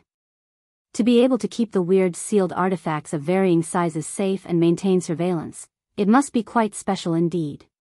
For example, the ashes of Saint Selena? Many thoughts streaked past Klein's head when he suddenly heard urgent footsteps. He focused and shot a look towards the door. He saw old Neil, wearing his classic black robe, appear in the corridor with a black carpet in his hands. He made his way into the guard room and said nothing, but instead observed Klein thoroughly. Mr. Neil, did something happen? Klein let out a dry chuckle and took a sip of his fragrant coffee. Old Neil sized him up and sighed. To think that you would find inspiration from the maxim of the mystery priors and daily, I have to praise the goddess. I also have to thank you for your teachings. Klein gave a reply in all seriousness. Old Neil pulled back a chair and sat down. He said, a little depressed, how good would it be if it was 20 years ago? Klein maintained his silence, for he knew that old Neil wasn't allowed to consume any more potions because of his age and health, even if he had completely digested the one he had right now. Under such circumstances, anything he said would have agitated him. My earliest thoughts was to quickly gain control of my potion from the maxim of the mystery prior, but regrettably, I wasn't embarking in the right direction. Daly's success did give me some clues, but I was already more than 50 years old back then, and had already given up on my efforts. I subconsciously thought that her success was a result of her genius, and that an average person wouldn't be able to emulate her achievements. Old Neil rubbed his temples as he described his disappointment. He was silent for a few minutes before he lifted his head. He looked at Klein. It sure is regrettable that only now do I understand what I've missed out on at this age. Old Neil should have had a faint understanding of the acting method. He immediately understood what happened after I shared my experiences. Klein consoled, it wouldn't have made too much of a difference. The church doesn't hold the sequence 8 corresponding to Mystery Prior. Perhaps the Holy Cathedral does have it. No, if they have it, they would at least tell us its name. It's also possible that the underground market might have it, old Neil muttered. He shook his head as he stood up. He laughed and said, "At least I didn't lose control, and I've lived healthily for decades. Praise the lady." He drew a crimson moon in front of his chest and left the guard room a little dejected. He had lost his usual shrewd look. Klein looked at old Neil's back and suddenly let out a long sigh. He was even more perplexed as to why the higher-ups of the church would hide the acting method. Klein collected himself after some time, placing his attention on the confidential information of the Nighthawks in front of him. Ever since he pulled the youth from the City of Silver into the Tarot Club and learned that the City of Silver still used the ancient names for many things, he found it necessary to enhance his knowledge in these areas. Some time later, he heard another set of footsteps. These footsteps were slow and steady. At the same time, an image of Dunn Smith wearing a black windbreaker flashed past his mind. My spiritual senses have been elevated after fully digesting the seer potion. Klein nodded in understanding. He saw the captain a few seconds later. "A letter for you." Dunn extended his right arm and flicked his wrist, tossing the letter over to Klein. Klein lifted his hand and tried to grab the letter, but be it his judgment or reaction, he missed. "Pa!" The letter fell onto the floor, leaving Klein's right hand extended awkwardly in the air. Under the suddenly silent atmosphere, his right hand first became rigid, then he pulled it back toward his head and pretended to smooth out his hair. "The light from the gas lamp isn't bright enough," Klein made a perfunctory statement casually. He bent his back and picked up the letter, giving it a cursory glance. "Mr. Hornacis. It's a letter from Daxter Guderian." He nodded in understanding and pulled open a drawer to retrieve a letter opener. According to the rules of the Nighthawks, if there was a clear and correct recipient, Roseanne and the rest of the clerks would give the letter directly to the person that the letter was addressed to. If the recipient was anonymous or an unknown name, it would be handed over to Dunn. He could then ask around or make a decision. Klein carefully pried open the letter and took out the piece of paper within. He quickly unfolded the piece of paper and read through it. He realized that the asylum doctor, Daxter, was asking for an urgent meeting at 2 in the afternoon today. Has he obtained the telepathist formula? Or is it regarding something else? Klein lifted the letter in his hand and looked at Dunn. "Captain, my informant, the one from the psychology alchemists, wishes to meet me at 2 in the afternoon. Did he say anything else?" Dunn asked, as if he was expecting this. "No." Klein shook his head.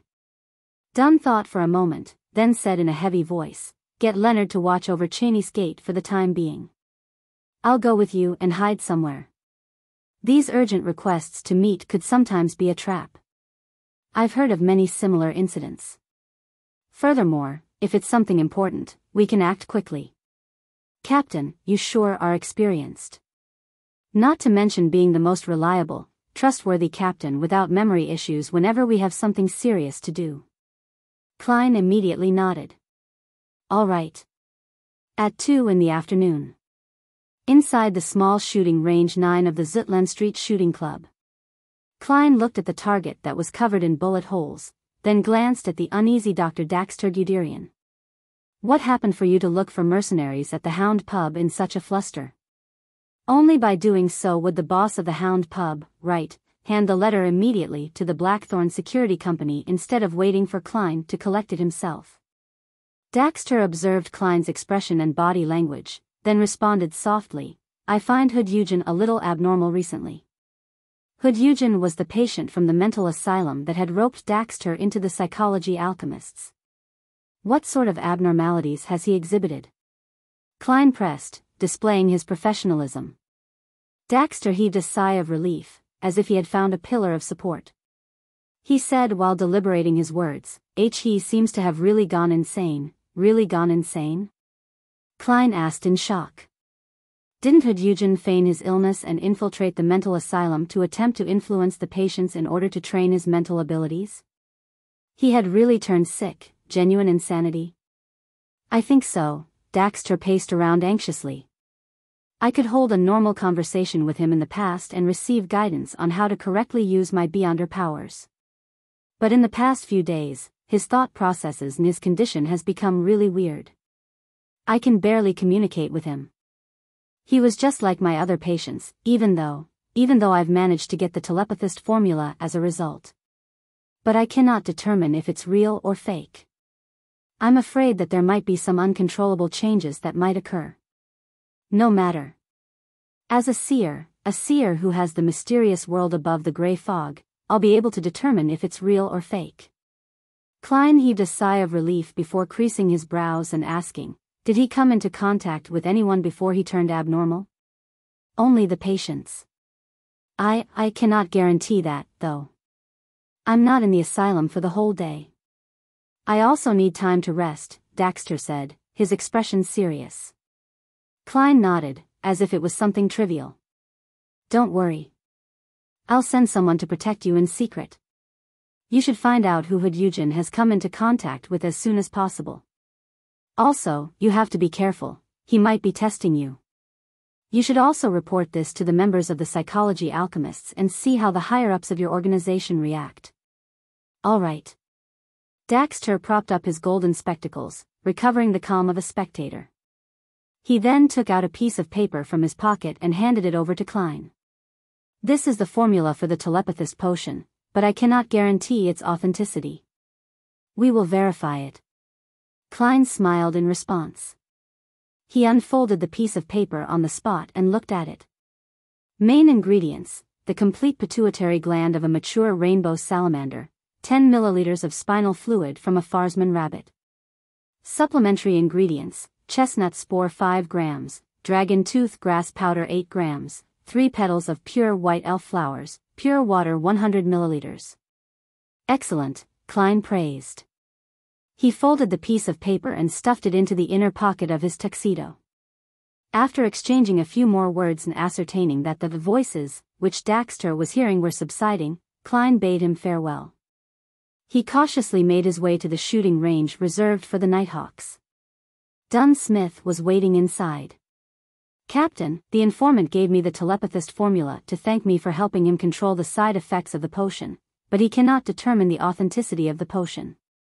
Klein handed the piece of paper to Dunn with a stern expression. Furthermore, he mentioned something else. Dunn read the formula as he listened to the concerns about Hudyujin. After that, he nodded. I'll immediately assign manpower to keep the mental asylum under surveillance. You haven't had professional training when it comes to these matters and don't to participate in this. Go back and guard Cheney's gate. With that said, he looked at Klein deeply in the eyes and said, if we take this formula into account, you don't need to accumulate any more meritorious achievements. You can directly receive the clown potion after you pass the examination. Chapter 156, Melissa who takes the long view, and I'm paying double for the clown's formula. And all this because I originally wanted to be rewarded double for the same piece of work I did. Forget it. I don't have the opportunity to mention that I already have the formula to the clown potion. Klein took a deep breath and forced a smile, saying, hopefully I can pass the examination smoothly. He was more than happy with Dunn's decision for him to continue to guard Cheney's gate. Not only was he lacking the professional ability to monitor and investigate, but his hand-to-hand combat was far from satisfactory. In terms of shooting, he was considered decent compared to the ordinary police. However, his teammates were all Beyonders that have had their physical attributes enhanced. Even if they weren't all marksman level, they were very close. As for hand-to-hand combat, Klein was merely a beginner. Even with a slumber charm, a repose charm, and a dream charm, he was still considered a support class Beyonder. It would be easy for him to deal with ordinary people, but he would be in danger if he were to come across any Beyonders who were adept at combat. Until I advance to Sequence 8, become skilled in technique-based battles, and master a handful of spells, I can only complete normal supernatural missions on my own. If I successfully steal the power of sealed artifact 3-0782 and make flaring sun charms, that will be even better. It won't be impossible for me to win from a position of an underdog. Klein thought hopefully as he slowly walked back to the Blackthorn Security Company. The next morning when he ended his shift and left Cheney's Gate, the Nighthawks still hadn't obtained any useful information from monitoring Hood Eugen. For now, they had to place their hopes on their informant's internal investigation. When he returned home, Klein had his breakfast quietly and laid down in his bedroom to sleep until noon. He woke up naturally, washed up, and walked to the first floor, following the smell of cooking food. Melissa is preparing lunch? Klein looked at Benson, who was reading the newspaper in the living room. Benson lowered the newspaper and said, "Yes, she has a guest visiting today. I wanted her to chat with her guest while I prepared lunch. But she doesn't trust my cooking and took the guest into the kitchen." How rude. Benson, you actually managed to quickly realize that Melissa detests your culinary skills. Klein held back his urge to laugh and walked towards the single-seat sofa as he asked, "Melissa's guest?" "Yeah, you should know her. Elizabeth, we met her at Selena's dinner banquet." Benson leaned backwards and continued to read his newspaper comfortably. It wasn't only at the dinner banquet. She came to visit for real. Klein turned to look at the kitchen with a stunned expression. Just then, Melissa walked out carrying some plates and Elizabeth followed behind, also wearing an apron. "Klein, you're already up? I was just planning on waking you up." Melissa laid the plates on the dining table delightedly as she said, "This is Elizabeth. You know her." "Hello, Klein." Elizabeth's adorable face flashed a splendid smile as she greeted him. Klein replied gently and politely. After they greeted, Melissa blinked and spoke seriously, "Elizabeth will follow us to the Family Servant Assistance Association later. They hire a few maidservants at home, so she has experience in that. Her opinions might be helpful. Actually, we've already drawn up the requirements for picking a maidservant. Listen to this and see if there's anything that needs to be added." Melissa wiped her hands on her apron and took out a piece of paper from the pocket of her home clothes. She opened it and read it out loud. 1. Healthy. 2. Hardworking and responsible. 3. Good at cooking. 4. Quiet, not rowdy. 5. Simple family background. 6. Looks ordinary. She read the requirements one by one while Klein and Benson gawked with a vacant look. They never expected that hiring a maidservant would be so troublesome. "Melissa, weren't you against the idea of hiring a maidservant?" Klein subconsciously asked and his sister stopped. Melissa pursed her lips and nodded solemnly. "Yes, I was against it. But as my opposition was in vain, I thought we should get this thing done properly. To be able to get it done well, we must be well prepared. Do you have anything that you'd like to add?" "No." Klein and Benson shook their heads in unison, causing Elizabeth to laugh. After lunch, the four of them took a public carriage to the Tingen Family Servant Assistance Association on Champagne Street. It was similar to domestic help firms that Klein knew of from his previous life, but it was also a little like a charity.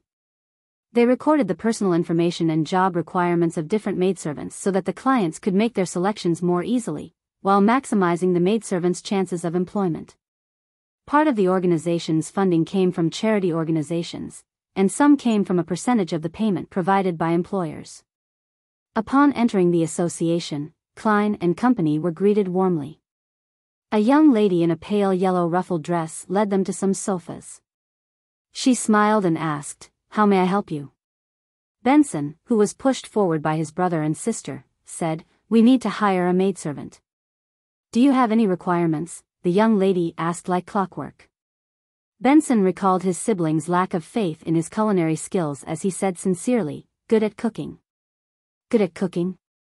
The young lady creased her eyebrows and said, "To be frank, there are no excellent cooks among the maidservants.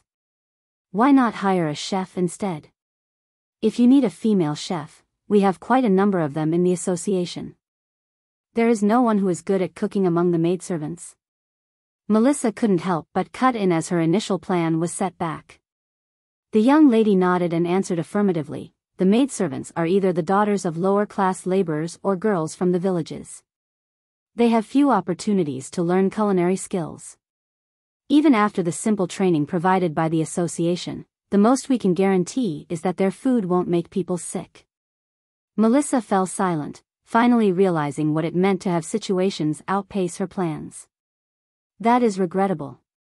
Benson thought, reorganizing his words. He said, maybe we can amend our requirement to a maidservant who is willing to and is capable of learning to cook. Not bad. Benson is quick-witted. There's no need for me to interject. Klein sat by the side, holding his cane and hat comfortably. No problem. During cooking training, we took note of girls who had outstanding performance, the young lady replied with a professional smile. Any other requirements? Yes. Benson felt the burn of Melissa's gaze. He swallowed his saliva and took out the piece of paper from his pocket. He then read the items one by one. The young lady listened quietly and only responded after quite a while. I'll first check through the records and recommend some maidservants that fit the criteria. You don't have to decide immediately. You can pick 2 to 4 of them. Then, I will bring them each over to cook for you once. You can decide who to employ then. Of course, you will have to pay the association some extra fees, and you will also have to prepare your own ingredients. All right. Benson folded the paper and nodded politely. The young lady stood up and walked towards the office, but she turned around after taking 2 steps. She smiled and said, "Can you pass me that paper? I'm worried I will forget some of your requirements." No problem. Benson held back his urge to laugh when he answered. After a while, the young lady in the pale yellow dress came out with a stack of documents and passed them to Benson. The information had each of the maidservants' real name, birth date, family situation, facial description, health status, past experience, related traits, expected salary, and other information. Seizing the opportunity when Benson and Melissa were reading the information, Elizabeth got closer to Klein and asked softly, "Don't you have any requirements?" "Yes, but this information isn't specific enough," Klein answered perfunctorily. Elizabeth got even more interested. "How would you choose?" Klein smiled and pointed at the hidden pendulum in his left sleeve. "I would divine the best person to become our maidservant by writing down a corresponding statement about each candidate and eliminating them one after another." Elizabeth was stunned, nodding vacantly after nearly 20 seconds. "The simplest and the most effective way. I totally forgot that She didn't finish her sentence since Melissa, who had sharp senses, noticed that they were whispering and had looked over. She looked at her best friend and her brother, then she showed an expression of deep thought. "Hey, sis, don't misunderstand. We are just talking normally." Klein coughed and picked up some of the information and casually read through them. Very soon, they picked 3 candidates. They were asking for 4 solely 8 pence to 5 solely 2 pence per week. Benson didn't haggle over the maidservant's pay but instead discussed the percentage that he needed to pay to the association. After some friendly haggling, he successfully negotiated the price from the maidservant's 2 weeks' pay to 1 week pay instead.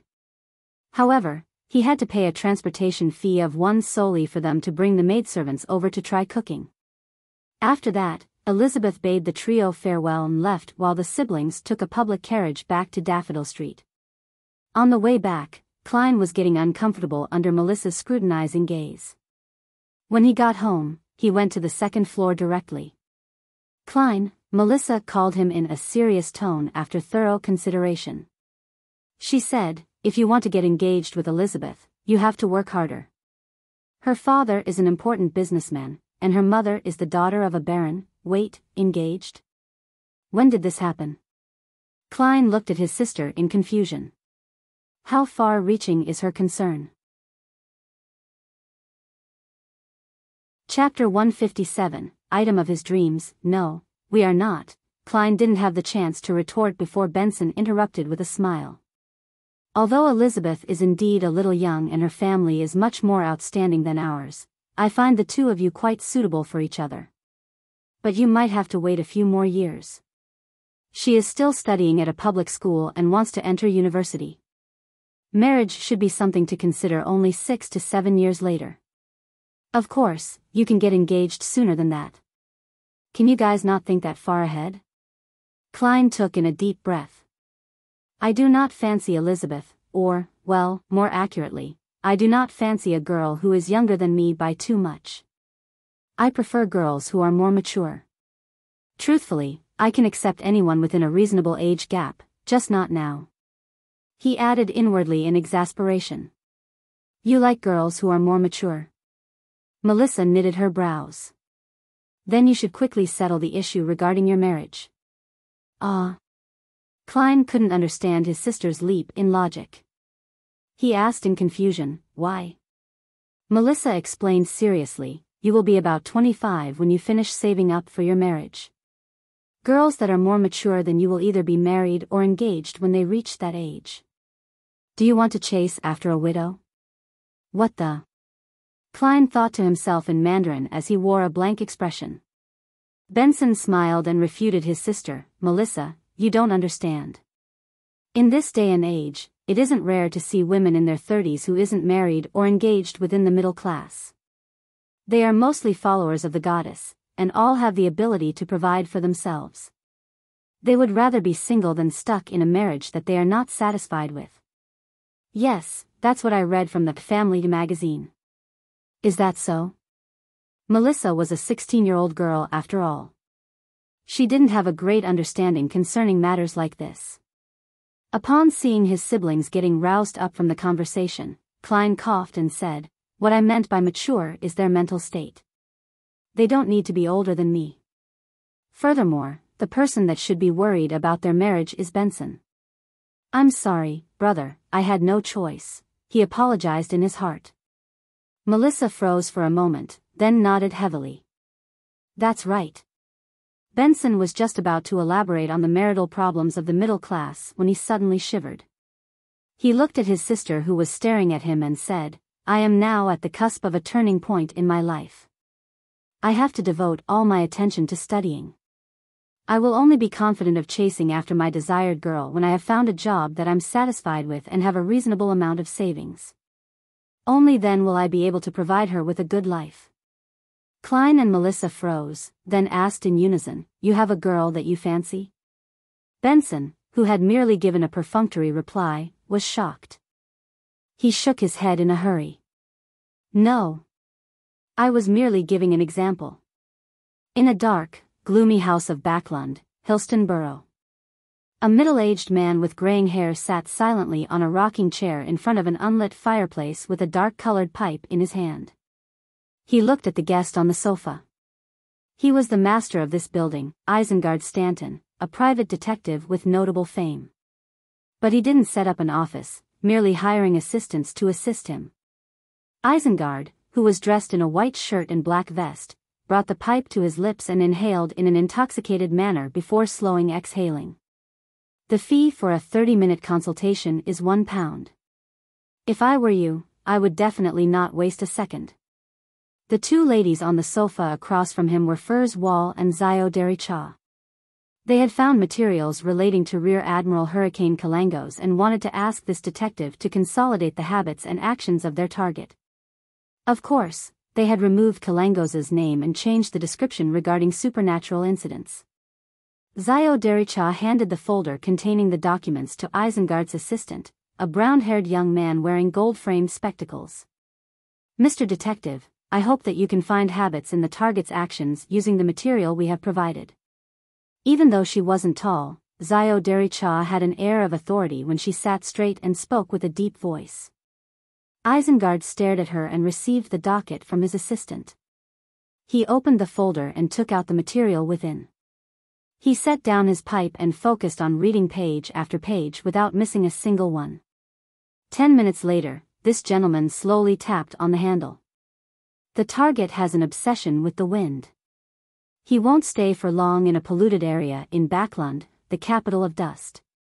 In other words, he could be staying at the Empress Borough, West Borough, Helstonborough, Sherwood Borough, or the suburbs of the North Borough. The target is a psychotic serial killer with the need to kill someone every other day. The most logical thing he could do is to target the vagrants that have nowhere to go. Even the police have no records of the exact number of vagrants in Backland. The target wouldn't be living in an area too near or too far from Northborough or Backland Bridge, which have the highest concentration of vagrants. It would be the act of someone unsophisticated to search for victims that are too close to him. That isn't consistent with your descriptions. If the target has to spend a large amount of time before he can find someone to murder, then he might lose control of his desires and commit crimes that would easily expose himself. The target is an experienced sailor and has exceptional mobility in the water. A reasonable deduction would be that he wouldn't be living somewhere too far away from the water. If anything unexpected happens, that would be his best means of escape. In summary, we can outline the possible radius of activity for the target. He should be living somewhere close to the Backland Bridge area. Perhaps somewhere close to both banks of the Tussock River, the West Borough or the Cherwood Borough. I can only deduce this from the materials that you have given me. Even though they didn't understand all of it, his deductions seemed to make sense. Zio and Furs looked at each other and nodded. They took back their materials and stood up to leave.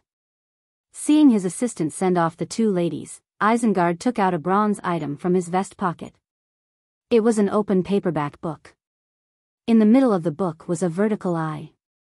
Isengard rocked his chair, rubbing the item while softly muttering to himself, Kalangos has infiltrated Backland?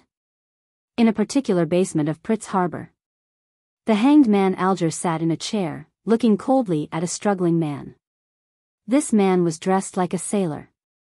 His head was enveloped by a film of pale blue water and his face was purple from holding his breath. He was scratching at the film on his face with both hands, but all he could do was flick droplets of liquid. Finally, he could no longer hold his breath and gave a signal of submission. Alger smiled, then nonchalantly clapped his hands. The thin film of water dispersed, turning into droplets that fell to the ground. The sailor took in a deep breath and coughed violently. He coughed so hard that it tugged at his heart and lungs. After waiting for the man to recover, Alger leaned back. He emulated the peaceful and calm tone of the fool. Tell me the reason why Kalangos went to Backland. He's there to complete a commission, but I'm not sure about the details. The pirate had completely lost the will to resist. He answered honestly, all I know is that he might receive something that he wants. Kalangos once boasted in front of us. He said that if this mission was a success, he would be able to obtain something he's dreamed of getting for a long time. The 4 pirate kings would then become the 5 pirate kings. An object he's been dreaming of obtaining? Alger knitted his brows and slipped into deep thought. Klein didn't rest on Monday morning. He followed his plan and continued his investigation on the buildings with red chimneys in Tingen. Unfortunately, he didn't come across his target. He returned home near noon. He heated up the leftovers from yesterday's dinner and paired them with bread before taking an hour's nap. At about 20 minutes to 3 in the afternoon, Klein put his book down and sealed his room with a wall of spirituality, once again entering the mysterious world above the gray fog. He sat at the seat of honor at the ancient bronze table, extending his hand toward the crimson star representing sun while ignoring the frequency of his heartbeats. In the city of silver, Derek Berg was sweating on the practice grounds. His vision suddenly blurred as a heavy fog entered his view. He saw the fool sitting high above, deep within the fog. He froze, then stopped whatever he was doing and bowed his head. When the illusion vanished, he counted his heartbeats silently and carried his silver sword to a rest area quickly. 1,000 heartbeats later, he locked himself in a bathroom. After about 10 breaths, he saw the red light swell over him and swallow him in an instant. Above the gray fog, Klein leaned back into his chair and tapped his left molar twice to stealthily activate his spirit vision. He saw that the mottled color deep within the sun's ether body had turned pure, akin to the light of dawn. He smiled and said, "Congratulations, Mr. Bard." At the same time, he saw the stars behind the sun's chair shift quickly, turning into the symbol of the sun. It transformed without my will, as if it was a reflection of the sun. Also, other than the palace, table, and chairs, the items that I conjure cannot be preserved once I leave this world. They are very special. There sure are many secrets to this world above the gray fog. Klein took in everything in front of him as he contemplated. Derek lowered his head and replied humbly, "This is all due to your assistance. This is but the beginning."